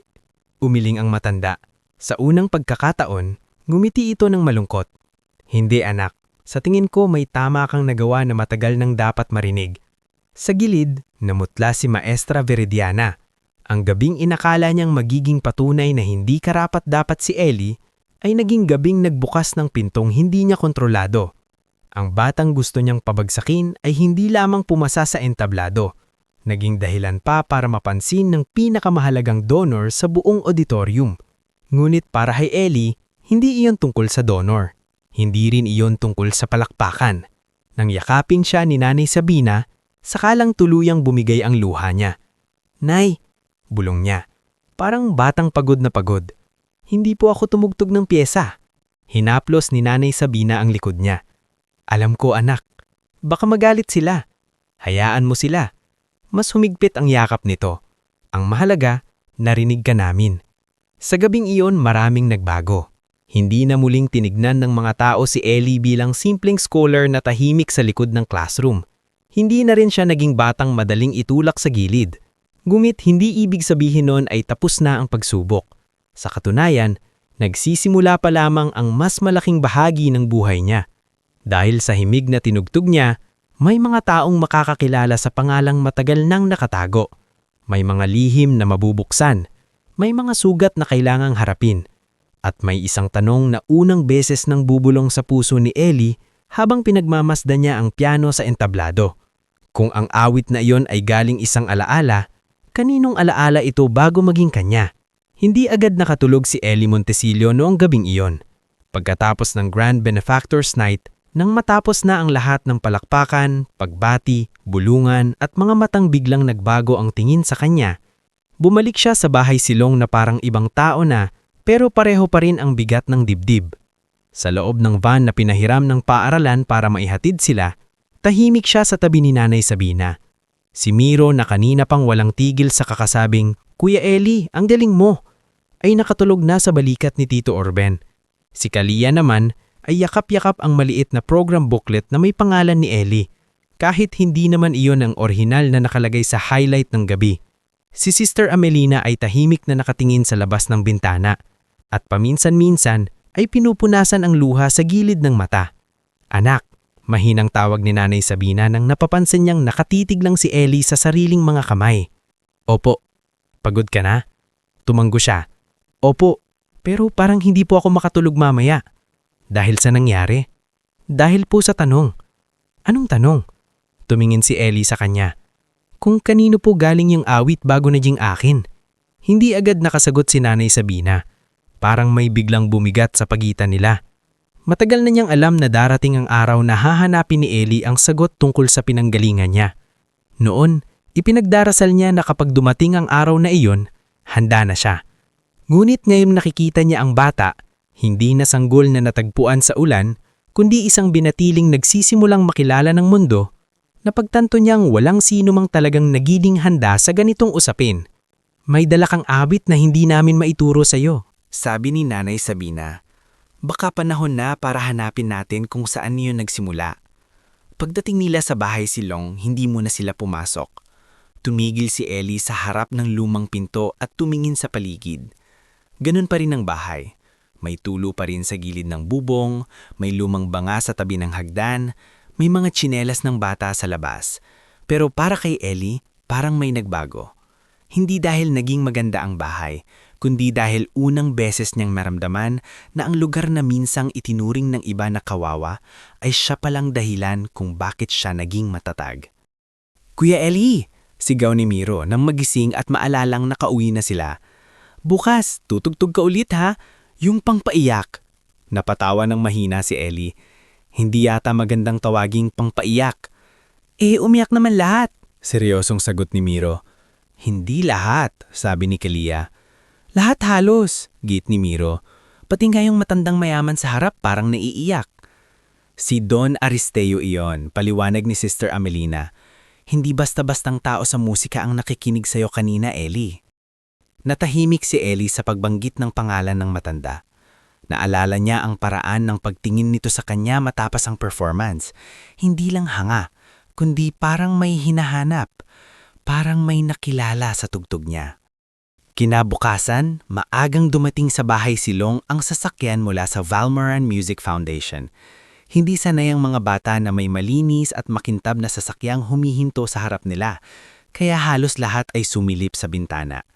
Bumaba si Don Aristeo Valmoran, nakaayos sa simpleng barong at may baston, kasama si Attorney Luviana Soriano, isang babaeng maingat magsalita at laging may hawak na folder. Kasama rin nila ang isang lalaking may puting buhok, matikas ang tindig at tila sanay sa katahimigan ng mga concert hall. Ipinakilala siya bilang si Maestro Kael Ignovar, dating concert pianist at ngayon ay consultant ng foundation. Magandang umaga, bati ni Don Aristeo. Halatang kinakabahan si Nanay Sabina, ngunit pinatuloy niya ang mga bisita sa maliit na sala. Nagmadali si Miro na iago ang mga laruan sa ilalim ng bangko, habang si Kalia naman ay halos hindi kumurap sa kakatingin sa baston ni Don Aristeo. Pasensya na po kung maliit lang malugar, sabi ni Nanay Sabina. Tumingin si Don Aristeo sa paligid, sa lumang kortina, sa sirang kabinet, sa mga batang tahimik na nanonood mula sa pinto, at sa piano sa sulok na may kahoy na tukod. Hindi maliit ang lugar na nagpalaki ng batang tulad ni Ellie, sagot niya. Napayuko si Nanay Sabina, halatang naantig. Umupo si Ellie sa tabi ni Sister Amelina. Hindi niya alam kung bakit siya mas kinakabahan ngayon kaysa noong nasa entablado siya. Marahil dahil ang palakpakan ay tapos na, pero ang mga tanong ay nagsisimula pa lamang. Ellie, sabi ni Don Aristeo, ang tinugtog mo kagabi, sigurado kang hindi mo iyon natutunan sa kahit anong libro? Opo sir, hindi ko po alam ang pamagat. Minsan ko lang po siyang naririnig sa isip ko. Parang matagal ko na pong kasama. Nagkatinginan sina Don Aristeo at Maestro Kael. May kahawig iyon, sabi ni Maestro Kael. Unang beses nagsalita. Malalim ang boses niya, mabagal at malinaw. Hindi eksaktong piyesang nailathala pero may pamilyar na forma. May isang kompositor na akong nakilala noon. Bata pa siya. Liora Montesilio. Napaangat ang mukha ni Ellie. Montesilio? Iyon ang apelyido niya. Namlamig ang mga daliri niya. Liora? Mihinang ulit ni Nanay Sabina. Tumanggo si Don Aristeo. Isang napakagaling na pianist. Hindi siya sikat sa masa pero sa maliit na bilog ng mga musiko noon, kilala siya. May piyesa siyang hindi natapos. Isang lullaby raw para sa anak na ipinagbubuntis niya. Pagkatapos noon, bigla siyang nawala. Parang huminto ang hangin sa sala. Hinawakan ni Nanay Sabina ang lumang kahon sa ilalim ng kabinet. Dahan-dahan niyang itong binuksan at inilabas ang kupas na larawan na kasama ni Ellie noong natagpuan nito sa simbahan. Matagal niyang itong itinago, hindi dahil ayaw niyang ipakita, kundi dahil natatakot siyang wala silang makuhang sagot. Ito po ang kasama ni Ellie noong sanggol pa siya. sabi niya sabay abot kay Attorney Luviena. Maingat yun yung kinuha ng abogado. Tinignan niya, pagkatapos ay ipinasa kay Don Aristeo. Nang makita ng matanda ang larawan, nanginig ang kamay niya. Si Leora nga, bulong niya. Hindi alam ni Ellie kung anong mararamdaman. Parang may pintong binuksan sa harap niya, ngunit sa likod nito ay hindi liwanag agad ang nakita niya, kundi ulap, tanong, at posibilidad na baka ang inang matagal niyang hinahanap ay matagal na ring wala. Buhay pa po ba siya? Tanong ni Ellie. Halos hindi lumalabas ang boses. Walang agad sumagot. Iyon pa lang alam niya na. Ngulit si Attorney Luviena ang maingat na nagsalita. Hindi pa natin sigurado ang buong kwento, Ellie. Pero may mga record kaming maaring hanapin. Ospital, simbahan, dating konserbatory at mga taong nakakakilala sa kanya. Kung papayagan kayo ni Nanay Sabina, tutulungan ka ng foundation na alamin ang totoo. Hindi umiyak si Ellie.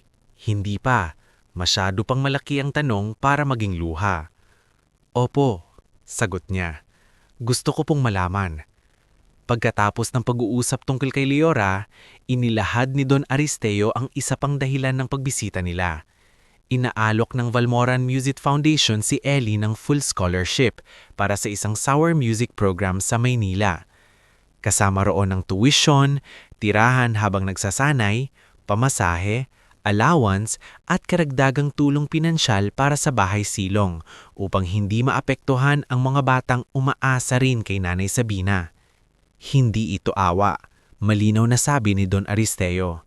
Investment ito sa talento at karakter mo. Hindi agad makapagsalita si Ellie. Pero sir, sabi niya, hindi pa po ako marunong ng maayos magbasa ng nota. Marami pa po akong mali. Doon bahagyang ngumiti si Maestro Kael. Mas gusto ko ang batang alam na may mali pa siya kaysa sa batang akalang perpekto na siya. Matuturuan ng kamay. Mas mahirap turuan ng puso. Sa'yo, nauna na ang puso. Napaiyak si Nanay Sabina. Tinakpan niya ang bibig habang pilit na pinipigilan ng sariling damdamin. Anak, sabi niya kay Ellie, ito no yung pinto. Ngunit hindi lahat ay natuwa sa pagbubukas ng pintong iyon. Sa paaralan, mabilis kumalat ang balita. Si Ellie Montesilio, ang dating tahimik na scholar, ay inalok ng Valmoran Music Foundation. May mga guro at estudyanteng tunay na natuwa, lalo na si Sir Ovid at Neresa. Ngunit may ilan ding nainis, lalo na si Corvin. Para sa kanya, nakakahiya na ang batang minsan niyang tinawag na ampunan boy ay bigla ngayong pinag-uusapan ng buong campus. Nadadala lang sila sa drama. Sabi ni Corvin sa kantin habang kaharap sina Luzaro at Sansha. Umiyak lang mga tao, akala na nila genius. Pero ang galing naman talaga. Mahinang sabi ni Sansha na agad ding napatahimik nang tiningnan siya ni Corvin. Galing? Mapait na ulit nito. Galing? Kung walang kwento ng pagiging ulila, papalakpak ba sila? Narinig iyon ni Priscilla na dumaan na may hawak na tray. Dati, baka sumangon siya para manatiing ligtas sa grupo, pero may nagbago na rin sa kanya matapos marinig ang tugtog ni Ellie. Corvin, sabi niya, minsan kaya hindi mo makita ang galing ng iba kasi masyado kang abala sa pagprotekta sa yabang mo. Nagulat si Corvin. Ano? Wala. Baka hindi mo rin maintindihan. Umalis si Priscilla at sa unang pagkakataon hindi siya tumingin pabalik para alamin kung nagalit si Corvin. Si Ellie sa kabilang banda ay hindi nakaligtas sa mga bulong. May nagsasabing swerte lang siya. May nagsasabing ginamit niya ang pagiging ulila para makakuha ng donor. May nagsasabing baka pinalaki lang ng foundation ang kwento para magmukhang mabait. Nasasaktan siya, ngunit hindi na katulad noon. Dati, bawat pangungutya ay parang patunay na wala siyang halaga. Ngayon, sugat pa rin ang mga salita, pero may mga kamay nang humahawak sa kanya para hindi siya bumagsak. Isang hapon habang nasa library siya, lumapit si Neresa at inilapag ang notebook sa harap niya. Ginawa ko to, sabi nito. Schedule mo para hindi ka malito sa classes, practice at meeting sa foundation. Tiningnan ni Ellie ang maayos na pagkakasulat. Grabe, mas maayos pa to kaysa utak ko ngayon. Naturally, seryosong sabi ni Neresa pero may ngiti sa labi. Napangiti si Ellie. Salamat. Hindi ka pa rin sanay na tinutulungan ka, ano? Hindi. Practice mo rin yun, hindi lang piano. Tama siya. At yun ang isa sa pinakamahirap matutunan ni Ellie. Samantala, si Maestra Veridiana ay naharap sa resulta ng ginawa niya. Matapos ang Benefactors Night, may ilang staff ang nagsabi kay Principal Domeric na iba ang piyesang nailagay sa folder ni Ellie mismong gabi. Si Domeric, kahit takot mawalan ng trabaho, nagbigay ng pahayag na nakita niyang pinalitan ni Maestra Veridiana ang folder ilang oras bago ang performance. Si Priscilla rin, kahit napangambang masira ang relasyon niya sa guro, aminin na hindi ito ang unang pagkakataon na ginamit ni Maestra Veridiana ang pressure para kontrolin ang estudyante. Tinawag si Maestra Veridiana sa opisina ng prinsipal. Veridiana, sabi ng prinsipal, seryoso ang mukha. Ang ginawa mo ay hindi simpleng pagkakamali sa program flow. Isa itong paglalagay sa estudyante sa kahihiyan. Nanatiling tuwid ang likod niya. Gusto ko lang makita kung kaya niya. Hindi. Gusto mo makita siyang bumagsak. Parang tinamaan siya sa dibdib, ngunit hindi siya nagsalita. Pansamantalang aalisin ka sa pamamahala ng music program habang iniimbestigahan ito, dagdag ng prinsipal, at kailangan mong dumaan sa counseling bago ka muling humawak ng student performance. Nang lumabas siya sa opisina, wala ang dating tindig ng babaeng laging sigurado. Sa hallway, nakita niya si Sister Amelina na nanghihintay pala, hindi upang pagalitan siya, kundi upang kausapin. Veridiana, malumanaw na tawag nito. Kung dumating kayo para ipaalala kung gaano o kasama, hindi na kailangan. Namig na sagot ni Maestra Veridiana. Hindi ako dumating para tawagin kang masama. Dumating ako para sabihin na may sugat ka ring ginawang sandata. Natahimik si Maestra Veridiana. Ang batang nasaktan mo, patuloy ni Sister Amelina, ay hindi dahilan ng pagkabigo mo noon. Doon unang nabasag ang mukha ni Veridiana. Napakapit siya sa gilid ng pader. Hindi ninyo alam kung anong pakiramdam. Bulong niya. Ang buong buhay mong inilagay sa isang pangarap tapos isang araw sasabihin sa'yo na hindi ka sapat? Alam ko, sagot ni Sister Amelina. Pero hindi ibig sabihin noon ay kailangan mong iparamdam iyon sa bata. Tumulo ang luha ni Maestra Veridiana, ngunit mabilis niya itong pinunasan. Hindi pa iyon kapatawaran. Hindi pa iyon pagbabago. Ngunit iyon ang unang bitak sa pader na matagal niyang itinayo. Lumipas ang ilang linggo. Nagsimula ang mga unang lesson ni Ellie kay Maestro Kael tuwing Sabado. Hindi madali. Minsan napapagalitan siya dahil mali ang fingering. Minsan paulit-ulit niyang inuulit ang isang simpleng exercise hanggang sumakit ang kamay niya. Ngunit iba si Maestro Kael. Hindi nito siya minamaliit kapag nagkakamali. Ulit, madalas nitong sabihin. Kapag mali pa rin, sasabihin nito, ulit, pero huminga ka muna. Isang araw, habang pinapakinggan siya ni Maestro Kael sa maliit na practice room ng foundation, tinugtog ulit ni Ellie ang lalabay. Pagkatapos, kumuha ang maestro ng lumang papel mula sa folder niya. May nahanap kami, sabi nito. Nanigas si Ellie. Ipinakita nito ang kopya ng lumang concert program 12 taon na ang nakalilipas. Nandoon ang pangalan, Leora Montesilio. Sa ibaba, nakasulat ang isang hindi natapos na piyesa, Awit para sa anak ko. Parang may humawak sa lalamunan ni Ellie. Si Puba, nanay ko. Hindi pa kumpleto ang ebidensya. Maingat na sagot ni Maestro Kael. Pero malapit na tayo sa sagot. Sa tulong ni Attorney Luviena, sinimulan nilang hanapin ang record ng ospital, simbahan at dating tirahan ni Leora.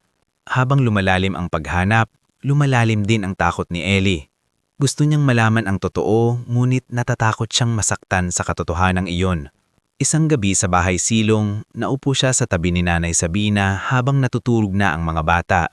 Paano kung iniwan niya talaga ako dahil ayaw niya sa akin? Tanong niya.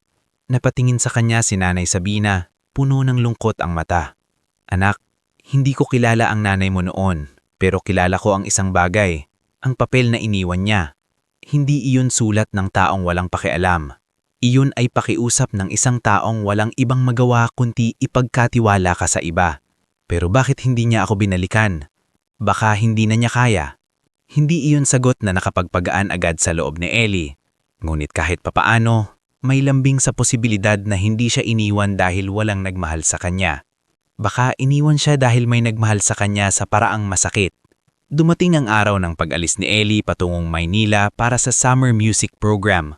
Maliit lang ang dala niyang bag, ilang damit, notebook, lumang larawan ni Liora, panyo ni Nerissa at ang kahoy na keychain na ginawa ni Tito Orben. Sa labas ng bahay silong, nagtipo ng lahat ng bata. "Kuya Ellie, huwag kang yayabang doon ha," sabi ni Miro, pilit nagpapatawa kahit namumula ang mata. "Hindi ako marunong yumabang," sagot ni Ellie. "Matuto kang konti para hindi ka inaapi." Biro ni Miro pero bigla siyang yumakap ng higpit. Si Kalya naman ay nag-abot ng drawing. Iginuhit niya ang lumang piano, si Ellie at mga bituin sa ibabaw ng bahay silong.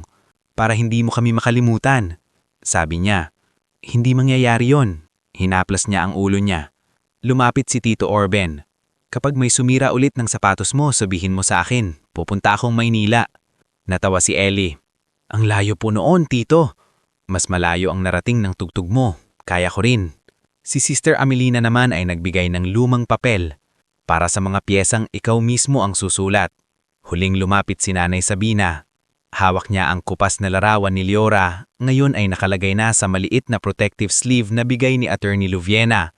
"Dalhin mo ito, hindi para mabuhay ka sa nakaraan, kundi para kapag nahanap mo ang sagot, alam mong hindi ka nagsimula sa kawalan." Niyakap siya ni Ellie ng matagal. Sa yakap na iyon, naroon ang lahat. Ang gabing natagpuan siya sa ulan. Ang unang tunog sa lumang piano. Ang unang araw ng paaralan. Ang pangungutya. Ang entablado at ang bagong daang naghihintay. Pagpasok niya sa van ng foundation, nandoon si Maestro Kael sa harap, tahimik na naghihintay. Si Attorney Luviena ay may dalang folder ng mga dokumentong susuriin pa. Bago umandar ang sasakyan, tumingin si Ellie sa bahay silong. Nakita niya ang mga batang kumakaway, ang lumang pinto, ang bintanang minsang tinagpian ni Tito Orben, at ang maliit na silid kung saan naghihintay ang lumang piano. Hindi pa tapos ang paghahanap niya. Hindi pa buo ang sagot tungkol kay Liora Montesilio. At hindi pa niya alam kung gaano kahirap ang haharapin niya sa Maynila. Ngulit sa unang pagkakataon, hindi niya naramdaman na itinutulak lang siya ng mundo kung saan-saan. Sa pagkakataong ito, siya ang humahakbang. Dala ang pangalan niya, dala ang bahay silong, dala ang awit ng inang hindi pa niya lubos nakilala. At habang unti-unting lumalayo ang van ng foundation, inilagay ni Ellie ang kamay sa dibdib, kung saan naroon ang panyo ni Nerissa at ang larawang matagal nang naghihintay ng kasagutan. Sa mahinang boses, halos pabulong lamang, sinabi niya sa sarili, "Kung nasaan ka man, Liora Montesilio, hahanapin ko ang buong awit mo." Lumipas ang mga taon mula nang umalis si Ellie Montesilio sa bahay silong sakay ng van ng Valmoran Music Foundation, dala ang maliit na bag, ang panyo ni Nerissa, ang kahoy na keychain ni Tito Orben, at ang kupas na larawan ni Liora Montesilio na matagal nang naging palaisipan sa buhay niya. Noong araw na iyon, nangako siya sa sarili na hahanapin niya ang buong awit ng inang hindi niya nakilala. Hindi niya alam noon kung gaano kahaba ang daang tatahakin niya, kung ilang beses siyang mapapagod at kung ilang katotohanan ang kailangan niyang tanggapin bago niya marating ang kapayapaan. Sa Maynila, hindi naging madali ang unang mga buwan ni Ellie. Akala ng iba, matapos siyang mapansin ni Don Aristeo Valmoran at mapasama sa summer music program, diretso na ang pag-angat niya. Akala ng mga taong nakakita lang sa kanya sa entablado, sapat na ang talento para magtagumpay. Ngunit sa loob ng practice rooms ng conservatory, natutunan ni Ellie na ang talento ay simula lamang, hindi wakas. Araw-araw gumigising siya ng maaga para magbasa ng nota. May mga terminong hindi niya agad maintindihan. May mga piyesang kailangan niyang aralin ng paulit-ulit hanggang mamanhid ang daliri niya. May mga kaklase siyang mula pagkabata ay may sariling piano teacher, sariling grand piano, sariling music library, at magulang na kayang magbayad ng international masterclasses. Siya may bitbit lamang na sipag, takot, at isang awit na hindi pa buo ang pinagmulan. Sa unang linggo, ilang beses siyang nagkamali sa klase ni Maestro Kael. Minsan mali ang tempo niya, minsan sobrang bigat ng kamay niya sa keys, minsan naman nawawala siya sa pagbabasa ng nota dahil nasanay siyang tumugtog mula sa pakiramdam. Ulit, sabi ni Maestro Kael. Humingi ng malalim si Ellie at inulit ang bahagi ng piyesa. Masyado kang nagmamadali. Sorry po, Maestro. Huwag kang humingi ng tawad sa bawat kakasalanan, sagot ni Maestro Kael. Itama mo, yon ang mas mahalaga. Hindi malupit ang maestro, ngulit hindi rin siya nagbibigay ng peking papuri. Kapag mali, mali. Kapag tama, sasabihin niyang tama. At sa bawat araw na lumilipas, unti-unti nang natututunan ni Ellie na ang disiplina ay hindi kaaway ng damdamin. Ang disiplina pala ang nagbibigay ng daan para mas malinaw na makapagsalita ang puso. Tuwing gabi kapag pagod na pagod siya, binubuksan niya ang lumang larawan ni Liora. Tinitingnan niya ang muka ng babaeng may malungkot na mata at hawak na music sheet. Minsan kinakausap niya ito ng pabulong. Kung nasaan ka man, Liora Montesilio, hahanapin ko ang buong awit mo. Habang lumalalim ang training ni Ellie, patuloy naman ang paghahanap ni Attorney Luviena Soriano sa katotohanan tungkol kay Liora Montesilio. Hindi naging madali ang paghahanap. Maraming record ang luma, may ilang pangalan na hindi tugma, at may mga taong ayaw ng balikan ang nakaraan. Ngumit hindi sumuko si Attorney Luviena. Sa tulong ni Don Aristeo, nahalumkat nila ang lumang listahan ng isang maliit na maternity clinic sa Maynila, kung saan lumabas ang pangalan ni Liora Montesilio, 12 taon na ang nakalilipas. Sa tabi ng pangalan nito ay nakasulat ang isang sanggol na lalaki, Eleanor. Nang unang ipakita iyon kay Ellie, hindi siya agad nakapagsalita. Matagal niyang tinitigan ang papel, ang tingka, ang petsa, ang pangalan. Eleanor Montesilio. Hindi na hinala, hindi na posibilidad. Totoo na. Si Liora Montesilio ang kanyang ina. Anak, bago ka man lumabas, may nakahanda ng pangalan sa iyo. Mahinang sabi ni Don Aristeo na naroon sa opisina ng foundation ng araw na iyon, alam kong mabigat. Napatanggo si Ellie, ngunit hindi niya maalis ang tingin sa papel. May record po ba kung nasaan siya ngayon? Nagkatiginan sina Attorney Luviena at Maestro Kael. Sa katahimikan pa lamang, unti-unti nang naintindihan ni Ellie ang sagot. Maingat na nagsalita si Attorney Luviena. May nahanap kaming death record, Ellie. Ilang linggo matapos kang ipanganak. Tuberculosis complications ang nakalagay. Pero base sa mga nakausap namin, matagal siyang napabayaan. Wala siyang sapat na pera para sa gamot. Parang may malamig na tubig na ibinuhos sa buong katawan ni Ellie. Alam niyang maaring wala na si Liora, pero iba pa rin kapag ang posibilidad ay naging dokumento. Iba ang sakit ng papel na may petsa, pirma at pangalan ng taong buong buhay mong gustong makilala. Hindi niya po ako binalikan, bulong niya. Hindi dahil ayaw niya, sabi ni Attorney Luviena. May nahanap din kaming tao na nakakilala sa kanya. Si Dr. Ivana Merced. Siya ang tumulong kay Liora sa huling mga araw niya. Kinabukasan, dinala nila si Ellie sa maliit na bahay ni Dr. Ivana Merced sa isang tahimik na barangay sa Quezon City. Matanda na ito, may manipis na salamin at may boses na mahina ngulit malinaw. Nang makita niya ang larawan ni Liora at si Ellie, napahawak siya sa dibdib. Diyos ko, bulong niya. Kamukha mo ang mata niya. Hindi alam ni Ellie kung matutuwa siya o lalo lang basasaktan. Pinaupo sila ni Dr. Ivana sa maliit na sala. Doon niya ikinuwento ang buong katotohanan. Si Liora raw ay isang napakatalinong pianista na minsang pinangarap maging kilala sa buong bansa. Ngunit napunta siya sa kamay ng isang mapagsamantalang manager na nangangalang Ravel Quinito. Si Ravel ang humawak ng bookings, kita at kontrata ni Liora. Sa simula, ipinangako nitong gagawin siyang bituin sa mundo ng musika. Ngunit unti-unti nitong kinuha ang kontrol sa buhay niya. Pera, schedule, maging ang mga taong pwede niyang kausapin. Nang mabuntis si Liora, sabi ni Dr. Ivana, natakot siya. Hindi dahil ayaw niya sa anak niya, kundi dahil alam niyang kapag nalaman ni Ravel, gagamitin ka rin niya. Baka kunin ka, ipangalan sa sarili, o gamitin para kontrolin siya. Si Ravel po ba ang tatay ko? Tanong ni Ellie, halos ayaw marinig ang sagot. Umiling si Dr. Ivana. Hindi niya kailanman sinabi sa akin kung sino ang ama mo. Ang sabi lang niya, hindi masamang tao ang ama mo. Pero hindi niya naabot noong kailangan niya. Maaring hindi niya alam na ipinanganak ka. Maaring inilayo rin siya ni Ravel. May mga tanong na baka hindi na natin lubos na masagot. Sumikip ang dibdib ni Ellie, ngunit hindi niya pinilit ang hindi na kayang ibigay ng nakaraan. Bakit niya po ako iniwan sa simbahan? Doon napaluha si Dr. Ivana. Tumayo siya at kumuha ng maliit na kahon mula sa kabinete. Sa loob ay may lumang sobre. Ingat na ingat kahit naninilaw na. Bilin niya sa akin kung sakaling makita ko raw ang anak niya balang araw, ibigay ko ito. Nanginginig ang kamay ni Ellie nang tanggapin niya ang sobre. Binuksan niya iyon at nakita ang sulat kamay na tila mahina na ang pagkakasulat. Anak kong Eleanor, kung nababasa mo ito, ibig sabihin may mabubuting taong nagdala sa iyo pabalik sa kwento ko. Patawarin mo ako kung hindi ka kayang alagaan. Hindi dahil ayaw ko. Mahal kita sa bawat hiningang natitira sa akin.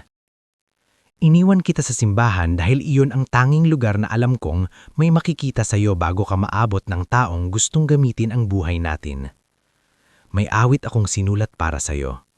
Hindi ko natapos sa papel, pero araw-araw ko itong tinudtog habang ikaw ay nasa sinapupunan ko. Kung isang araw, maririnig mo ito sa puso mo, anak. Iyon ang yakap ko. Mabuhay ka, tumudtog ka. Huwag mong hahayaang gawing bilangan ang mundo ng talento mo. Mama Leora. Hindi na napigilan ni Ellie ang pag-iyak. Hindi iyon tahimik na luha gaya ng madalas niyang ginagawa. Iyon ay iyak ng batang matagal na nagtatanong kung bakit siya iniwan. At ngayon ay unang beses na nakatanggap ng sagot, hindi siya itinapon. Iligtas siya. Pagbalik niya sa foundation, hindi siya agad tumudtog. Ilang araw siyang tahimik. Hindi dahil wanawala ang pagmamahal niya sa musika, kundi dahil masyadong malaki ang kahulugan nito ngayon. Ang lullaby na akala niya ay misteryo lamang, yakap pala. Ang awit na nagdala sa kanya sa entena, pamaalam ng ana. Lumipas pa ilang taon. Si Ellie ay naging mas mahusay, mas matatag, at mas malalim. Nakapagtapos siya sa conservatory sa tulong ng Valmoran Music Foundation. Hindi siya naging mayabang. Sa bawat pagkilala sa kanya, laging niyang binabanggit ang bahay silong, si Nanay Sabina, si Sister Amelina, si Tito Orben, si Miro, si Kalia, si Nerissa, si Sir Ovid, si Jomaric, Maestro Kael, Don Aristeo at Attorney Luviema. Para sa kanya, hindi siya umangat mag-isa. Maraming kamay ang nagtulak sa kanya pataas. Sa San Aurelio, nagbago rin ang buhay ng ilang taong dating bahagi ng sugat niya. Si Corvin Dalmasio, matapos masangkot ang pamilya sa iskandalo ng korupsyon, nawala sa dating bilog ng mayayaman. Nang una, naging mapait siya. Ngunit nang matanasan niyang siya naman ang pagbulbulangan, unti-unti niyang naintindihan ang sakit na minsan niyang bigay kay Ellie. Isang araw, sa isang community recital, lumapit siya kay Ellie. Hindi na siya kasing yabang ng dati.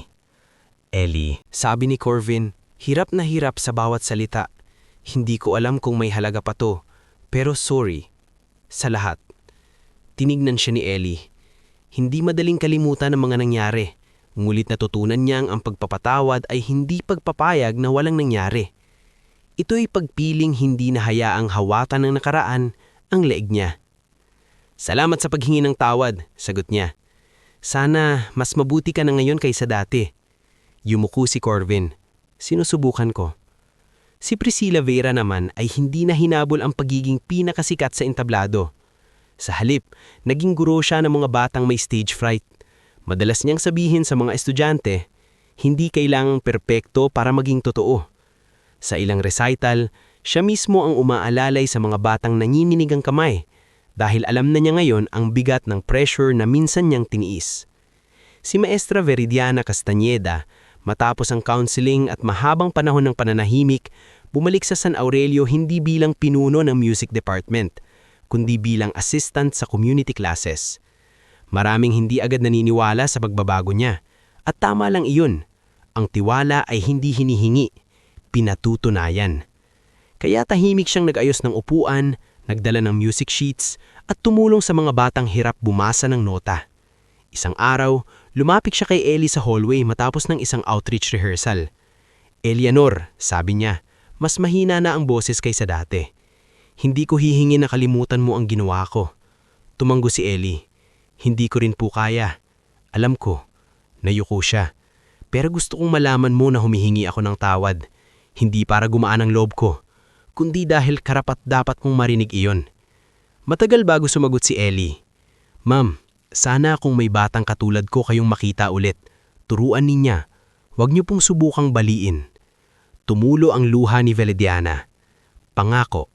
At sa pagkakataong iyon, sapat na iyon. Nang natapos ni Ellie ang kanyang conservatory program, maraming oportunidad ang inalok sa kanya. May imbitasyon para sa international competition, may recital sa ibang bansa, may posibilidad na magturo sa Maynila. Ngunit bago niya tanggapin ang alinman sa mga iyon, isang bagay muna ang gusto niyang gawin. Magkakaroon siya ng benefit concert para sa Bahay Silong. Pinamagatan niya itong Awit sa Silong. Hindi ito ginanap sa pinakamalaking concert hall. Pinili niyang gawin ito sa bagong ayos na auditorium ng San Aurelio Academy, ang parehong lugar kung saan minsan siyang pinaupo sa piano para ipahiya. Ngunit ngayon, hindi na iyon lugar ng takot. Ito ay magiging lugar ng pagbabalik. Dumating ang maraming tao. Naroon si Don Aristeo, mahina na ang katawan, ngunit matatag pa rin ang tingin. Naroon si Attorney Luviena, dala ang lumang folder ng mga dokumentong tumulong mabuo ang pagkatao ni Ellie. Naroon si Maestro Kael, nakaupo sa harap, tahimik ngunit kitang-kita ang pagmamalaki. Naroon si Nerissa at Sir Ovid, si Jumaric na ngayon supervisor na ng school maintenance, si Priscilla kasama ang ilan niyang estudyante, at si Maestra Veridiana na tumulong mag-ayos ng backstage ng walang reklamo. Sa pinakadulong bahagi, naroon ang buong Bahay Silong. Si Nanay Sabina ay mas matanda na, mas mabagal maglakad, ngunit mas maliwanag ang mukha. Si Miro Binatilyo na mayon ay apprentice na ni Tito Orben sa carpentry. Si Kalia naman ay marunong ng kumanta at hindi nagahanong takot sa kulog. Ang kambal na sina Lando at Lira ay mas malalaki na rin at proud na nagsasabing kilala nila si Ellie bago pa ito sumikat. Nang umupo si Ellie sa piano, hindi na naninginig ang kamay niya gaya noon, ngunit malakas pa rin ang tibok ng puso niya. Hindi dahil natatakot siya, kundi dahil alam niyang ang gabing iyon ay hindi tungkol sa kanya lamang. Huminga siya ng malalim. Ang piyesang ito, sabi niya sa mikropono bago tumugtog, ay sinimulan ng isang ina na hindi binigyang pagkakataong tapusin ang kanyang awit. Tinapos ko ito hindi para sa lungkot lamang, kundi para sa lahat ng batang iniwan, itinago, minaliit, pero patunay na binuhay.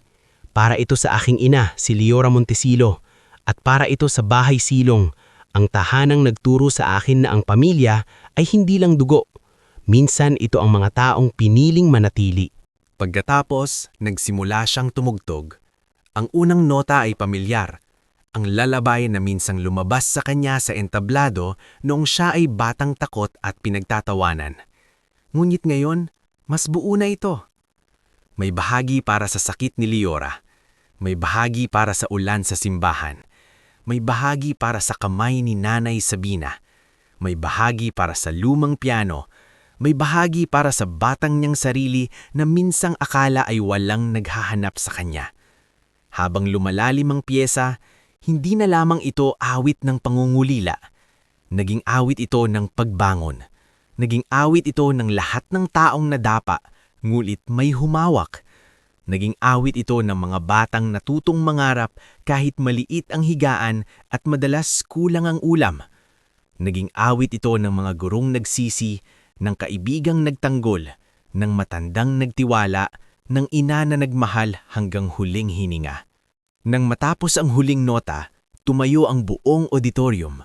Ngunit bago pa man matapos ang palakpakan, alam na ni Ellie ang susunod niyang gagawin. Ang perang nalikom sa benefit concert kasama ang dagdag na donasyon ni Don Aristeo at ilang benefactors ay ginamit upang ayusin ng Bahay Silong at magtayo ng isang maliit ngulit maaliwalas na music room. Hindi ito marangya, pero matibay, maliwanag at puno ng bagong simula. May maayos na bintana, shelves para sa music books, ilang keyboard, violin, gitara, at sa gitna, ang lumang piano na inayos at itinabi sa isang bagong upright piano. Sa pintuan ng silid, may nakasulat, Liora Montesilio Music Room. Sa araw ng pagbubukas, nagtipon ng mga bata sa bahay silong. May simpleng handaan, pansit, tinatay, juice at cake na bigay ni Nerissa. Si Tito Orben ang gumawa ng mga kahoy na upuan. Si Miro ang tumulong magpintura. Si Kalia ang unang kumanta sa loob ng silid. Nanginginig pa rin ng kaunti, ngunit hindi na tumatakbo sa takot. Si Sister Amelina ay nakaupo sa tabi ng piano, umiiyak habang nakangiti. Lumapit si Nanay Sabina kay Ellie. Hinawakan niya ang kamay nito, gaya ng paghahawak niya noong bata pa ito. "Nakita mo?" sabi niya. "May langit nga sa labas ng silong." Napangiti si Ellie, may luha sa mata. "At may musika rin po pala sa loob nito." Tumayo siya sa harap ng mga bata. Ang ilan sa kanila ay bagong dating sa bahay silong. May takot pa sa mata. May sugat pa sa katahimikan. May tanong pa kung may lugar ba sila sa mundo. Tumingin si Ellie sa kanila at nakita niya ang sarili niya noon. "Makinig kayo," sabi niya. "Malumanay, ngunit malinaw. Hindi kailangang mayaman kayo para magkaroon ng tinig. Hindi kailangang kilala ang apelyido ninyo para magkaroon ng pangarap. At hindi kailangang perpekto ang buhay ninyo para makagawa kayo ng maganda. Minsan, ang pinakamalalim na musika ay nanggagaling sa pinakamasakit na alaala.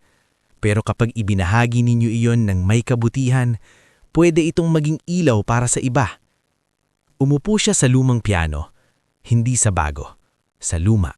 Ang piano na may gasgas, may kasaysayan, at minsang naging tanging kaibigan niya sa mga gabing hindi niya alam kung saan siya kabilang. "Kuya Eli," tanong ng isang maliit na batang lalaki sa unahan, "pwede rin po ba akong matuto kahit wala akong alam?" Tumingin si Eli sa kanya at ngumiti. Iyan ang pinakamagandang simula. Sa labas, nagsimulang pumatak ang mahinang ulan. Ngunit sa loob ng Liora Montesilio Music Room, walang batang nagtago sa takot. Si Kalia na minsang nanginginig sa kulog ay humawak sa kamay ng mas batang katabi niya at nagsabing, "Huwag kang matakot, tutugtog si Kuya Eli." At tumugtog nga si Eli, hindi para patunayan ng sarili, hindi para patahimikin ng mga nanghuhusga, hindi para habulin ng palakpakan.